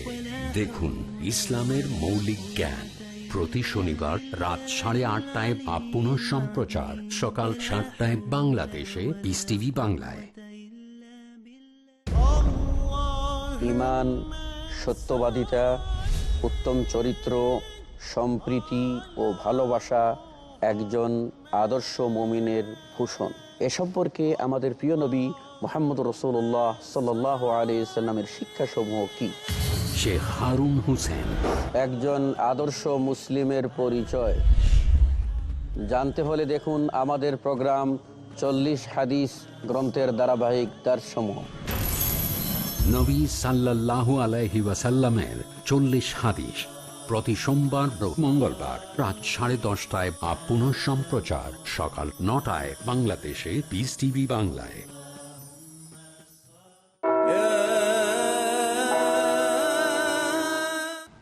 আচ্ছা, এবারের প্রশ্নটা মহিলাদের মধ্য থেকে। ডক্টর জাকির, প্যাস্টর রকনিকে কেউ কি প্রশ্ন করবেন মহিলাদের মধ্য থেকে? আমাদের পাপের দায়ভার যদি আমাদের উপরে থাকে তাহলে যিশু কেন আমাদের পাপের জন্য মারা গেলেন? আচ্ছা, আর সরি, প্রশ্নটা কি প্যাস্টর রকনির জন্য? হ্যাঁ, ঈশ্বর সেজন্য যিশুকে কেন শাস্তি দিবেন?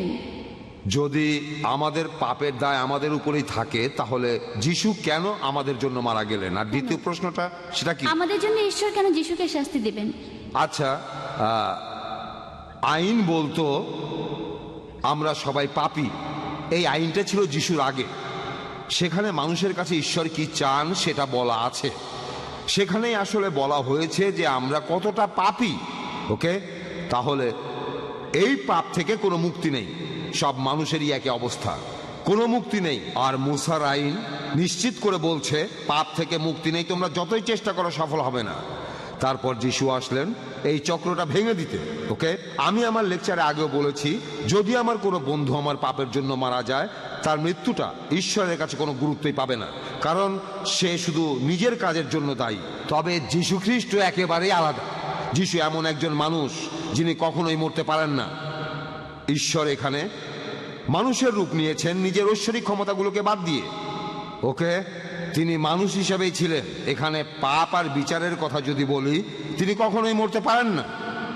সেজন্য তিনি একটি নিখুঁত ভেড়া। এই পৃথিবীর অন্য কেউ এতটা নিখুঁত নয় যিশুর মতো। আর সেজন্য যিশুর মৃত্যুটা খুবই মূল্যবান, ঈশ্বরের কাছে অনেক অনেক দাম। আর পুরো মানুষ জাতির পাপের বোঝা মাত্র একজনই নিতে পারে পুরো ইতিহাসে, আর তিনি হবেন অন্য সবার চেয়ে আলাদা। একমাত্র তিনি পাপের বোঝা নিতে পারবেন, অন্য কেউ এটা পারবেন না। একমাত্র যীশু খ্রিস্ট পারবেন, কারণ তিনি জীবনে কখনো কোনো পাপ করেননি। আর তাই তিনি ছিলেন বলিদানের জন্য একটা নিখুঁত ভেড়া। ব্যাপারটা এরকমই। আর যীশু খ্রিস্ট সবার চাইতে আলাদা। এটাই কারণ আমার ধারণা আপনাকে আমি কিছুটা বোঝাতে পেরেছি। হ্যাঁ, ওকে। যীশু খ্রিস্ট তিনি ছিলেন একেবারে নিষ্পাপ, তার কখনোই মরা উচিত নয়। এই জন্যই তিনি হলেন ঈশ্বরের জন্য একটি নিখুঁত ভেড়া। অন্য সব মানুষের পাপের বোঝা নেবেন। তারপরে কি আমাদের পাপের ভার আমাদের উপরে থাকবে যিশুকে বিশ্বাস করার পরও? আমি একটু আগে কথা বলেছিলাম, আপনি যদি বিশ্বাস করেন আপনার কাজেও সেটা প্রকাশ পাবে। কিছু মানুষ বিশ্বাস করে কোনো সুবিধা পাওয়ার জন্য, হয়তো তারা কোনো বিদেশি কোম্পানিতে বড় চাকরি পাবে, অনেকেই এমনটা করে। তবে ঈশ্বর সব কিছু জানেন, ওকে? তাই আপনি যদি বিশ্বাস করেন আপনার কাজের মধ্যেই সেটা প্রকাশ পাবে। জুডাস ইসকারিয়াত বিশ্বাস করেছিল, তবে সেটা আসল বিশ্বাস ছিল না। পরবর্তীতে আমরা দেখি মাত্র 30টা পয়সার জন্য সে বিশ্বাসঘাতকতা করেছিল। আসলে প্রথম থেকেই সে বিশ্বাসী ছিল না, এই বিশ্বাসটা আসল ছিল না। সুবিধা থাকলে বিশ্বাসী, শুধু তখনই বিশ্বাসী যখন সুবিধা থাকবে, ওকে? তাহলে বুক অফ জেমস বলছে যদি বিশ্বাস করেন কাজেই সেটা প্রকাশ পাবে, ওকে? শুধু মুখে বললেই সেটা বিশ্বাস হয়ে যায় না, মুখের কথাগুলো ভেতরে থাকতে হবে, ওকে? মানে একেবারে অন্তর দিয়ে আমি ঈশ্বরের কাছে পাপ মুক্তির জন্য প্রার্থনা করব, আমি পাপ মুক্তির জন্য প্রার্থনা করব ঈশ্বরের পুত্র যিশুর নামে। এটাই হলো পাপ মুক্তির একমাত্র উপায়, আর কোনো পথ খোলা নেই। সরি, আপনি বললেন যে ঈশ্বর মানুষের রূপ নিয়ে এসেছিলেন। আমি আসলে মাফ করবেন, আপনি আপনার প্রশ্ন করেছেন, প্যাস্টরও উত্তর দিয়েছেন। আমি আসলে একটি কথা এখন আপনি আরেকটা প্রশ্ন করতে পারবেন আমি না। একটি কথা বলবো, ওনার উত্তরটা প্রসঙ্গে আর কি। আপনি দ্বিতীয় প্রশ্ন করতে চাইলে আচ্ছা এক কথায় বলে ফেলেন। প্যাস্টর বললেন যে লোক যীশু খ্রিস্টকে বিশ্বাস করবে সে কখনোই একজন ধর্ষণকারী হবে না। তবে যদি খ্রিস্টানদের দেখেন, সামগ্রিকভাবে দেখবেন যে সব খ্রিস্টানই পাপ করে। তাহলে আপনি কি এই কথা বলছেন যে কোনো খ্রিস্টানই সত্যিকার অর্থে যীশু খ্রিস্টকে বিশ্বাস করে না?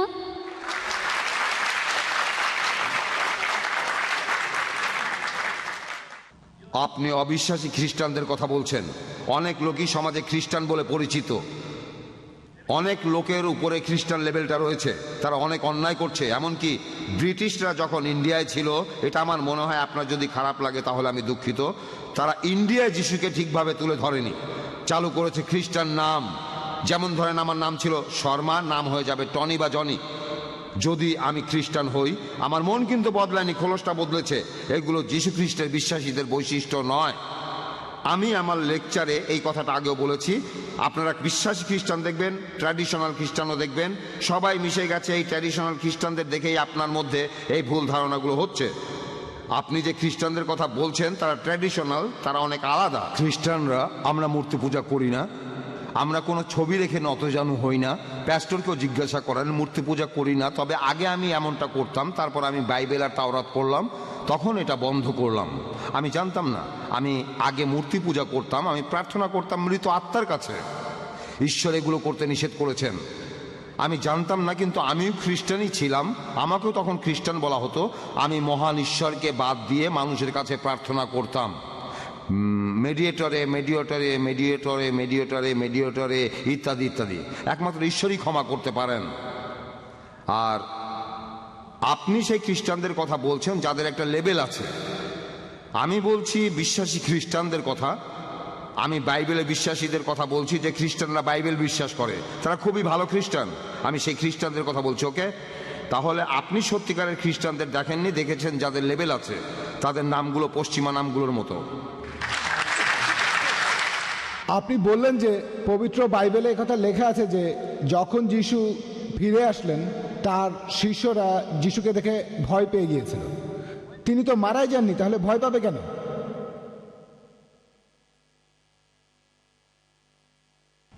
ভাই, আপনি প্রশ্ন করলেন যে যীশুখ্রিস্ট যখন উপরের ঘরে গেলেন, যেখানে তার শিষ্যরা জড়ো হয়েছিল, তিনি মারা যাননি, কিন্তু তারা ভয় পেল কেন? আমার লেকচার দেওয়ার সময় আমিও প্রশ্নটা করেছিলাম, কেন ভয় পেল? উত্তরটাও দিয়েছিলাম, কারণ তারা ভেবেছিল আত্মা, মনে করেছিল আত্মা। কিন্তু আপনি তো বললেন তিনি মারা গেছেন। আমি সেটাই বলছি, তারা আসলে জানতো না তিনি মারা গেছেন। আচ্ছা, ধরেন আপনি মারা গেলেন, তারপর এখানে আসলেন, তখন ভয় পেয়ে সবাই এখান থেকে পালিয়ে যায়। হ্যাঁ, ঠিক আছে, আমিও একমত। আপনি একমত? ধরেন আমি খবরের কাগজে পড়লাম যে অমুক লোক 10 তলা থেকে পড়ে গেছে, হ্যাঁ, আর সে মারা গেছে, কিন্তু আগামীকাল যদি সেই লোক আসে আমি তো ভয় পাবোই। যদি সে বলে যখন আমি পড়ে গিয়েছিলাম সেখানে একটা ট্রাক ছিল, তার উপরে পড়ে গেছি, আমি মারা যাইনি, তাহলে অন্যজনের কাছে শুনলাম সে পড়ে গিয়ে মারা গেছে, তারপর যখন আসলো আমি তাকে চেক করে দেখলাম, তার হাত দেখলাম, সে জীবিত, তাহলে প্রথমে আমি ভয় পাবো, কিন্তু পরে যখন সব শুনবো আর ভয় পাবো না। এখানেও একইভাবে প্রথমে তিনি তো কিন্তু মারা তারপর গেছেন। আগে উত্তরটা দেই, তারপর বলেন, সমস্যা নেই, আপনাকে সময় দেব, আরো প্রশ্ন করেন, আইআরএফে আসেন, আগে আমাকে উত্তরটা দিতে দেন। তারা ভেবেছিল, বাইবেল বলছে গসপেল অফ লুক 24 নম্বর অধ্যায়ের 37 অনুচ্ছেদে, তার শিষ্যরা ভয় পেয়ে গিয়েছিল আর ভেবেছিল তিনি আত্মা, মনে করেছিল। এটা কে বলেছে? ডক্টর জাকির বলেনি, কে বলেছে? লুক। তারা ভেবেছিল তিনি আত্মা। তখন যিশু বললেন, আমাকে স্পর্শ করে দেখো, কারণ আত্মার রক্ত মাংসে শরীর থাকে না। তারা খুশি হয়ে গেল। প্রথমে ভয় পেয়েছিল কারণ তারা ভেবেছিল আত্মা, যখন প্রমাণ করলেন তিনি আত্মা নন, তারা খুশি হয়ে গেল। এই কথা কে বলেছে? Gospel of look. গসপেল বলছে যিশু মারা গিয়েছেন, সমাধিতে রাখা হয়েছিল, তারপর এসেছিলেন। আপনি এটা বলেছেন। এমন কথা আপনি বলেছেন, আমি জানি না। আমি উদ্ধৃতি দিচ্ছি বাইবেল থেকেই। এক্সকিউজ মি ভাই, আপনি প্রশ্ন করেছেন, বক্তাও সেটার উত্তর দিয়েছেন। মনে হয় আল্লাহ আমাদের বেশিরভাগ মানুষকেই দিয়েছেন নিজের বুদ্ধি, নিজের মন। তারা নিজেরাই সব বিচার করবেন, আমরা এই ব্যাপারে মন্তব্য করব না। এখানে দর্শক শ্রোতা যারা আছেন তারাই এগুলো বিচার করবেন। এটাই আমাদের আজকের এই অনুষ্ঠানের মূল উদ্দেশ্য, যাতে করে আমরা একে অন্যকে ভালোভাবে বুঝতে পারি। এটা নিয়ে ঝগড়া করব না, আমরা এখানে একে অন্যকে ভালোভাবে বোঝার চেষ্টা করব। ওনারা এখানে এক্সপার্ট, তারা ভালো করে জানেন, তাই তাদের উত্তর দিতে দিন। যদি আপনি ভালো জানেন তাহলে একটা হল ভাড়া করেন, তারপর আমাদের আমন্ত্রণ জানান, আমরা সবাই ঘুরতে যাব, সবাই যাব আপনার কথা শুনতে। হ্যাঁ ভাই বলেন। এই সব কথাগুলোই লোক মুখে শোনা। শিষ্যরা তাকে আত্মা মনে করেছিল, কারণ তারা শুনেছিল তিনি মারা গেছেন, শুনেছিল লোকজনের মুখে, তারা নিজের চোখে দেখেনি। এ কথা কে বলেছে? গসপেল অফ মার্ক 14 অধ্যায়ের 50 অনুচ্ছেদ। তাদের সবাই পালিয়ে গিয়েছিল। যিশু খ্রিস্টের জীবনের সবচেয়ে সংকটময় মুহূর্তে শিষ্যরা সবাই তাকে ত্যাগ করে চলে গিয়েছিল। এ কথা কে বলেছে? গসপেল বলেছে। তারা লোকজনের মুখে শুনেছিল, তিনি তার হাত দেখিয়ে প্রমাণ করেছিলেন তিনি কোনো আত্মা নন। আর প্যাস্টর বললেন, আগের প্রশ্নের উত্তরে তিনি মানুষের পাপ মুক্তির কথা বললেন, সেখানে প্যাস্টর বললেন আমাদের মানা উচিত যে যীশু খ্রিস্ট আমাদের পাপের জন্য মারা গেছেন, এরপরে আমাদের পাপ করা উচিত না। আমি এটা বুঝলাম না, কেউ আমার পাপের প্রায়শ্চিত্ত করে থাকলে নতুন করে পাপ করতে অসুবিধা কোথায়? যদি কেউ আমাকে বলে অমুক রেস্টুরেন্টে যান, দিল্লি দরবার, আমি বিল দিয়ে দিয়েছি, আপনি যত খুশি খেয়ে আসেন, তারপর বললাম মুরগি খাবেন না। আমি বললাম কেন? আপনি তো বিল দিয়ে দিয়েছেন, আমি মুরগি খাবো না কেন? খাসির মাংস খাবেন না, আমি বললাম কেন? আপনি তাহলে মিথ্যে বলেছেন। আপনি আমাকে বললেন আমি বিল দিয়ে দিয়েছি, আপনি যত খুশি খান, যত খুশি আপনি খেয়ে যান সারা জীবন ধরে, তারপর কেন বলছেন মুরগি খাওয়া যাবে না, খাসি খাওয়া যাবে না? তাহলে তো মিথ্যে বলেছেন। তাহলে যিশু আমাদের পাপের জন্য প্রায়শ্চিত্ত করে থাকলে তাহলে সমস্যা কোথায়? যদি ধর্ষণ করেন আর চুরি করলেই বা সমস্যা কোথায়? তাহলে এই যুক্তিটা আসলে কোনো যুক্তিবাদী মানুষ মানতে পারবে না। আশা করি উত্তরটা পেয়েছেন।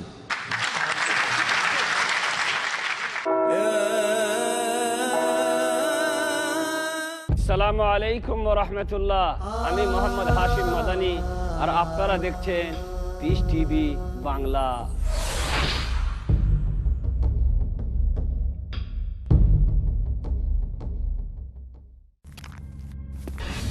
পরিচর্যা ছাড়া কোনো জিনিসই তার সৌন্দর্যতা টিকে রাখতে পারে না।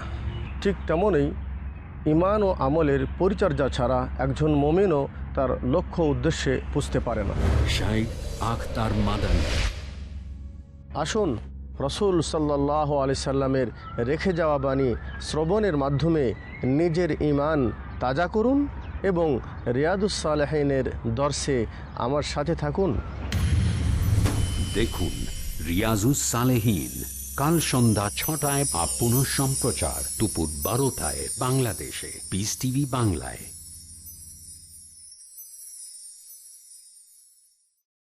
দ্বিধা, দ্বন্দ্ব, মূল্যবোধের অভাব, প্রকৃত বিশ্বাসের অভাব, অসচেতন জীবনযাপন, ধর্মকে ভুলভাবে তুলে ধরা, ধর্মীয় গ্রন্থের পরিবর্তন এবং সংস্করণ যথাযথ তথ্য পেতে সকল ক্ষেত্রে আমি সংগ্রাম করছি সত্য প্রকাশ করতে, কারণ এটা যেন আপনার অধিকার আর আমার দায়িত্ব সত্যটা বলা। দেখুন সত্য উন্মোচন কাল রাত 9টায় আর পুনঃ সম্প্রচার সকাল 7:30টায় বাংলাদেশে পিস টিভি বাংলায়।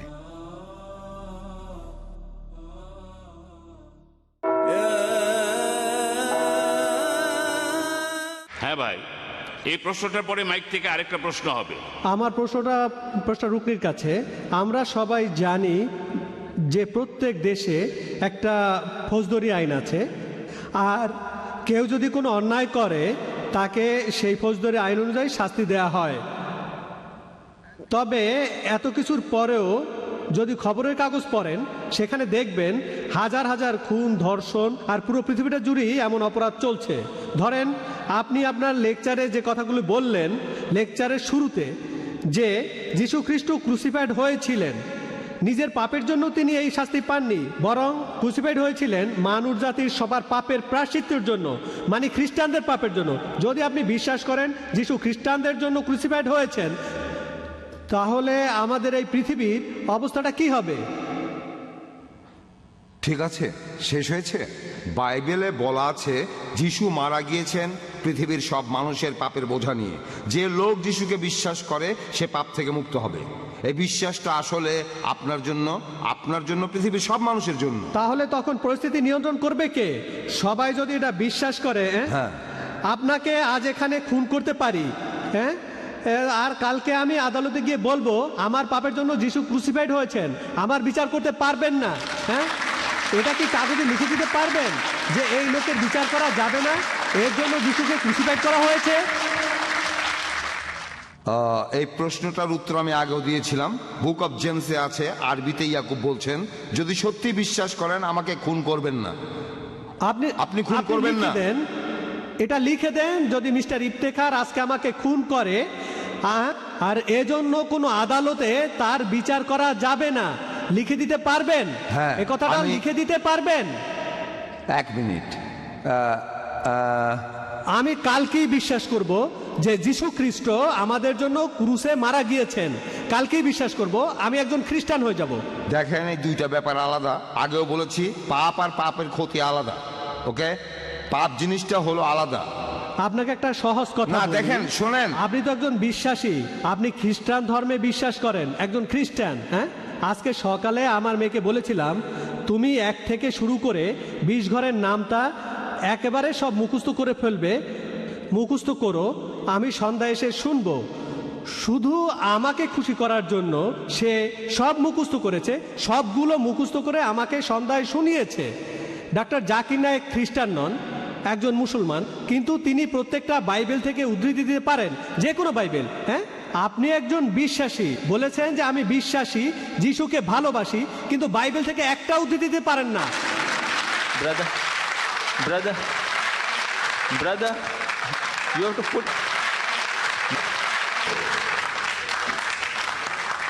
আমি আপনাকে অনুরোধ করব একটু শান্ত হন আর আপনার প্রশ্নটা করেন।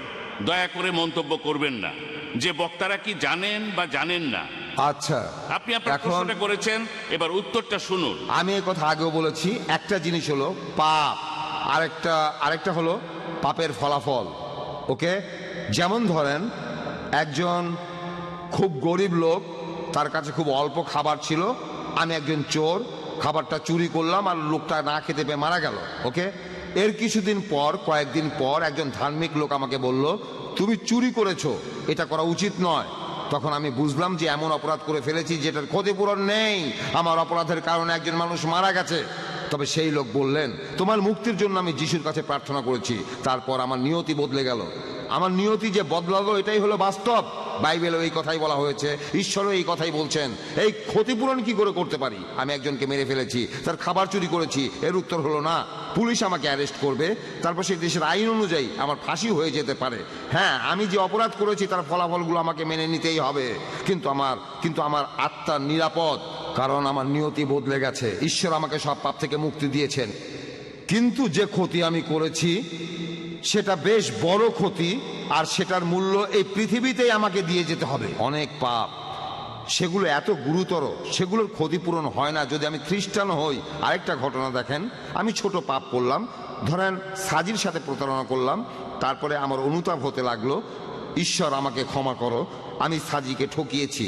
সাজি, এই যে আপনার পেন, এটা সেদিন আমি নিয়ে গিয়েছিলাম।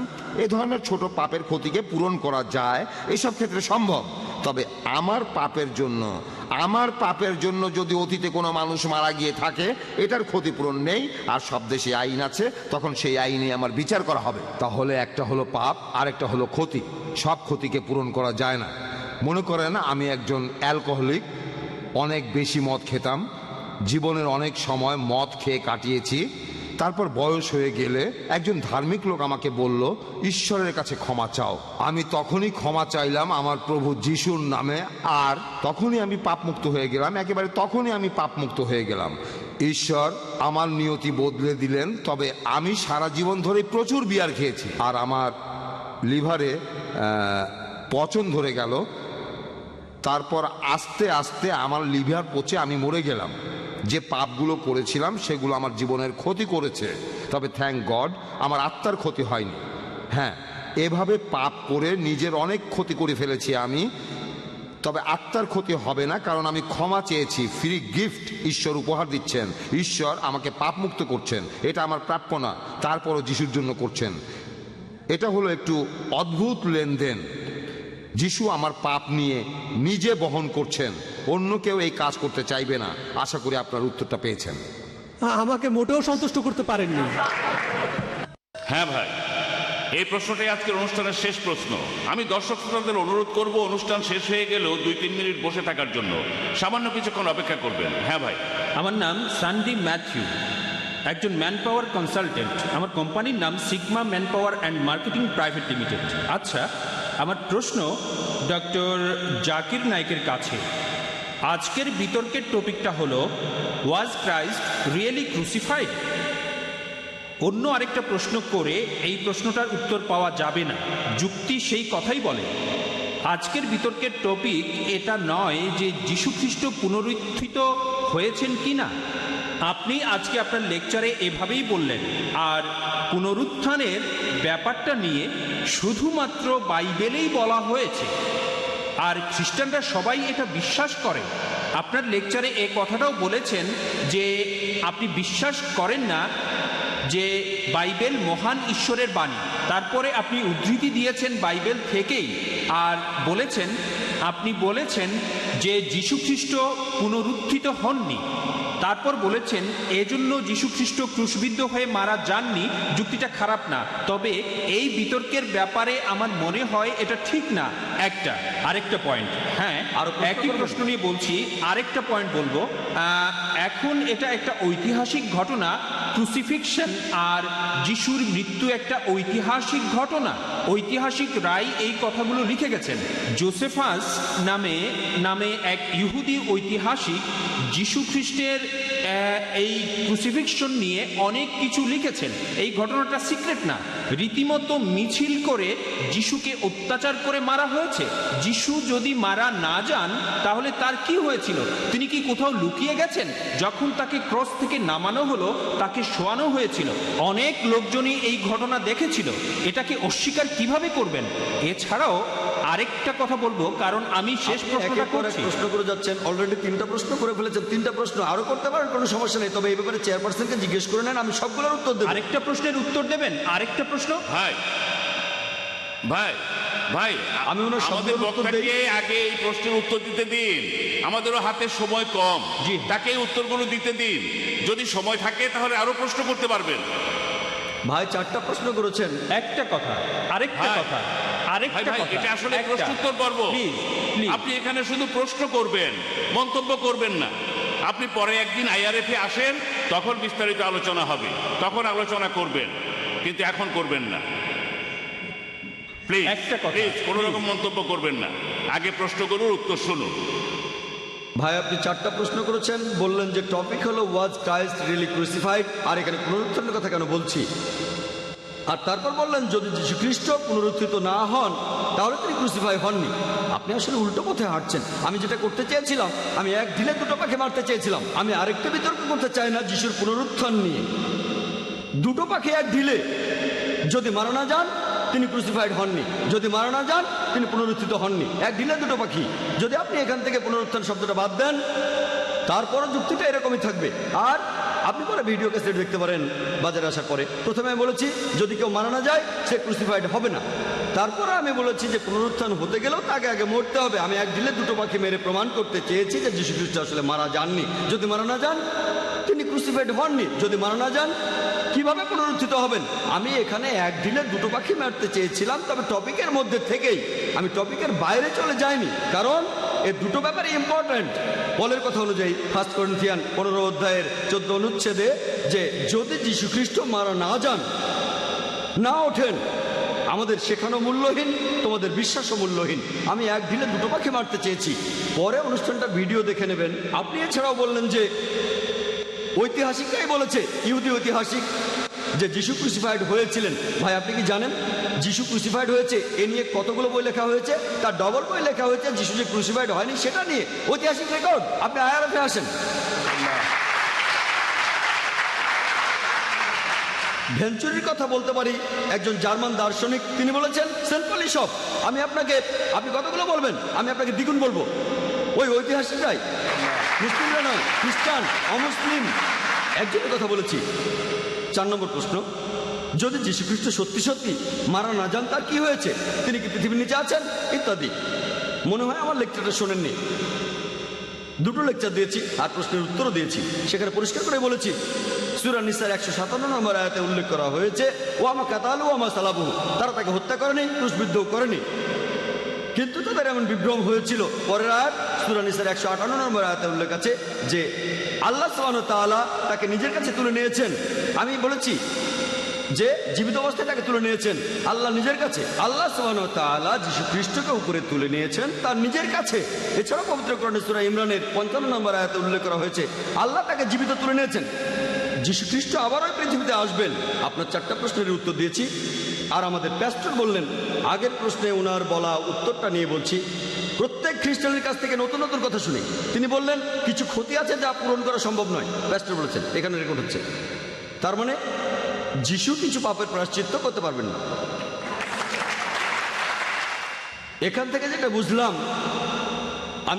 বুঝলাম, কোনো খ্রিস্টানের সাথে পরিচয় হলে তাদের মতবাদ সম্পর্কে নতুন কথা শুনি। তাহলে ছোটখাটো পাপ হলে যীশু খ্রিস্ট তার প্রায়শ্চিত্ত করেছেন, বড় পাপের প্রায়শ্চিত্ত তিনি করেননি, সেটাকে আমি বুঝলাম। হ্যাঁ ভাই, আপনি আর কিছু বলবেন? ভাই, আপনি মন্তব্য না করে আরেকটা প্রশ্ন করতে পারেন, কারণ এখনো আমাদের হাতে 2-3 মিনিট সময় আছে। তবে বক্তাকে এই প্রশ্নের উত্তর 3 মিনিটের মধ্যেই দিতে হবে। হ্যাঁ ভাই, তাড়াতাড়ি প্রশ্ন, তাড়াতাড়ি উত্তর, 3 মিনিটের মধ্যে। আপনি আপনার লেকচারে বাইবেলের উদ্ধৃতি দিয়ে যুক্তি দেখালেন, আর আজকের topic was the Christ really crucified. এ ব্যাপারে আপনার কোরআন কি কথা বলছে? কোরআন একটা কথা বলেছে, আপনি সেই কথাটা বলেছেন, তারপর সেটা বারবার বলছেন। এটা কিন্তু যুক্তি না। আমি বললাম ঈশ্বর একজন, তারপর এই একই কথা 20 বার বললাম। এটা কোনো যুক্তি না। যুক্তি দিলে সেখানে প্রমাণ দেখাতে হবে। তাহলে কোরআনের কথার পক্ষে কোনো প্রমাণ দেখাবেন যে যিশু ক্রুসিফাইড হননি, কোরআনের নিজস্ব কথা বাদে। আমি উত্তরটা শুনতে চাই, দর্শকদের হাততালি শুনতে চাই না। একজন অমুসলিম হিসেবে এটা শুনতে চাই। হাততালি খারাপ সেটা বলছি না, তবে তখন বুঝতে অসুবিধা হয়, তাই হাততালি শুনতে চাই না। আমি আসল ব্যাপারটা বুঝতে চাই। ভাই খুব সুন্দর প্রশ্ন করেছেন যে যদি কোনো মন্তব্য করেন সেটা সত্যি হয়ে যাচ্ছে না, এখানে সোর্সটা খাঁটি হতে হবে। আমিও একমত। যদি কোরআন থেকে উদ্ধৃতি দেয় যে যীশু খ্রিস্ট আসলে ক্রুসিফাইড হননি, আপনি হয়তো মানবেন না। কেন? কারণ আপনার কথা অনুযায়ী কোরআন আসমানি কিতাব না। আমার কোনো সমস্যা নেই। তবে মুসলিমদের কাছে এটা পবিত্র, তারা বলে এটা আল্লাহর বাণী, তাদের জন্য কোরআনই যথেষ্ট। যদি আমি বাইবেল থেকে বলি যিশুর কি হয়েছিল, মুসলিমরা হয়তো সব মেনে নেবে না, তবে খ্রিস্টান যারা তারা মেনে নেবে। আপনি কি মানেন এই পবিত্র বাইবেল ঈশ্বরের বাণী? মানেন? ভালো, এটা মানেন। তাহলে বাইবেল থেকেই প্রমাণ করলাম যিশু খ্রিস্ট ক্রুসিফাইড হননি। এখানে ঐতিহাসিক প্রমাণের দরকারটা কি? ঐতিহাসিক প্রমাণ কি ঈশ্বরের বাণী চেয়ে বড়? আপনারা হাততালি দেবেন না, উনি হাততালি চান না, উনি আসলে বুঝতে চান। এই প্রমাণটা, এটা তো বিশ্বাসের ব্যাপার। বাইবেল তো বিশ্বাস করি, এই জন্যই তো বলছি আপনি এটা মানলেই হলো। আমি এখানে অখ্রিস্টানদের বোঝাতে আসিনি। অখ্রিস্টানদের জন্য ঐতিহাসিক প্রমাণ লাগবে, আরেকটা বিতর্ক হবে। যদি কোনো অখ্রিস্টান আমাকে বলে যে আপনার এই উদ্ধৃতিগুলো আমার জন্য প্রমাণ না, মানে আপনি যে উদ্ধৃতি দিয়েছেন সেগুলো ঠিক আছে, তবে আপনি সেগুলোর ভুল ব্যাখ্যা করে আমাদের ভুল জিনিসটা বোঝাচ্ছেন। আচ্ছা ভাই, আমার নামে অভিযোগ করলেন আমি উদ্ধৃতি দিয়েছি কিন্তু প্রসঙ্গ ছাড়া বলেছি। আপনি প্রসঙ্গটা বলেন, নো প্রবলেম। আমরা একে অন্যকে বোঝার চেষ্টা করছি। আয়ারফে আসেন, আপনি প্রসঙ্গটা বলেন, তারপর আলোচনা করব। একদিন চলে আসেন, আমি আপনার সাথে অবশ্যই দেখা করব।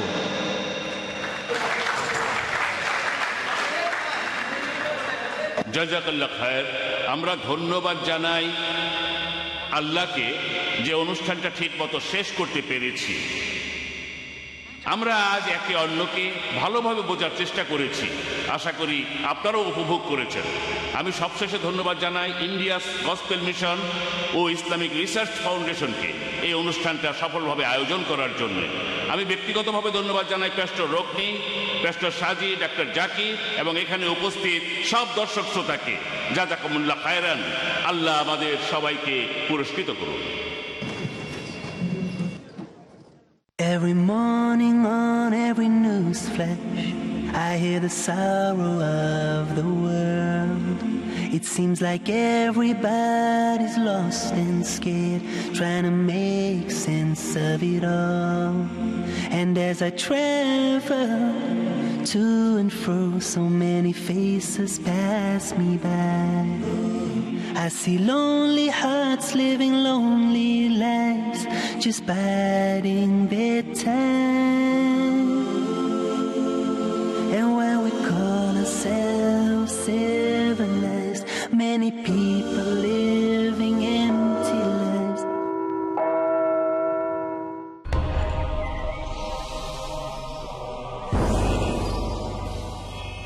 সেই তো একজন আদর্শ মুসলিম। ওয়ামান আহসানু দীনান মিম্মান আসলামা ওয়াজহাহু লিল্লাহি ওয়া হুয়া মুহসিন। যে তার সত্তাকে আল্লাহর জন্য একনিষ্ঠভাবে সৎকর্ম পরায়ণ হয়ে অনুগত করল।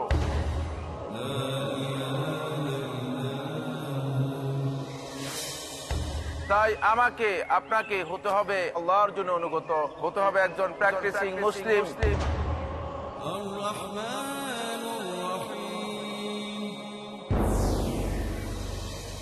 তাই একজন আদর্শ মুসলিম হতে হলে পিস টিভি বাংলায় দেখুন আমার আলোচনা একজন আদর্শ মুসলিমের করণীয় ও বর্জনীয়। কি কি রয়েছে সেই বৈশিষ্ট্য মালা যার কারণে বান্দা হতে পারে মহান আল্লাহর প্রিয়? জানুন এই অনুষ্ঠান যোগে আদর্শ মুসলিম, করণীয় ও বর্জনীয়। প্রতি সোমবার ও মঙ্গলবার রাত 9:30 পুনঃ সম্প্রচার সকাল 8টায় বাংলাদেশে পিস টিভি বাংলায়।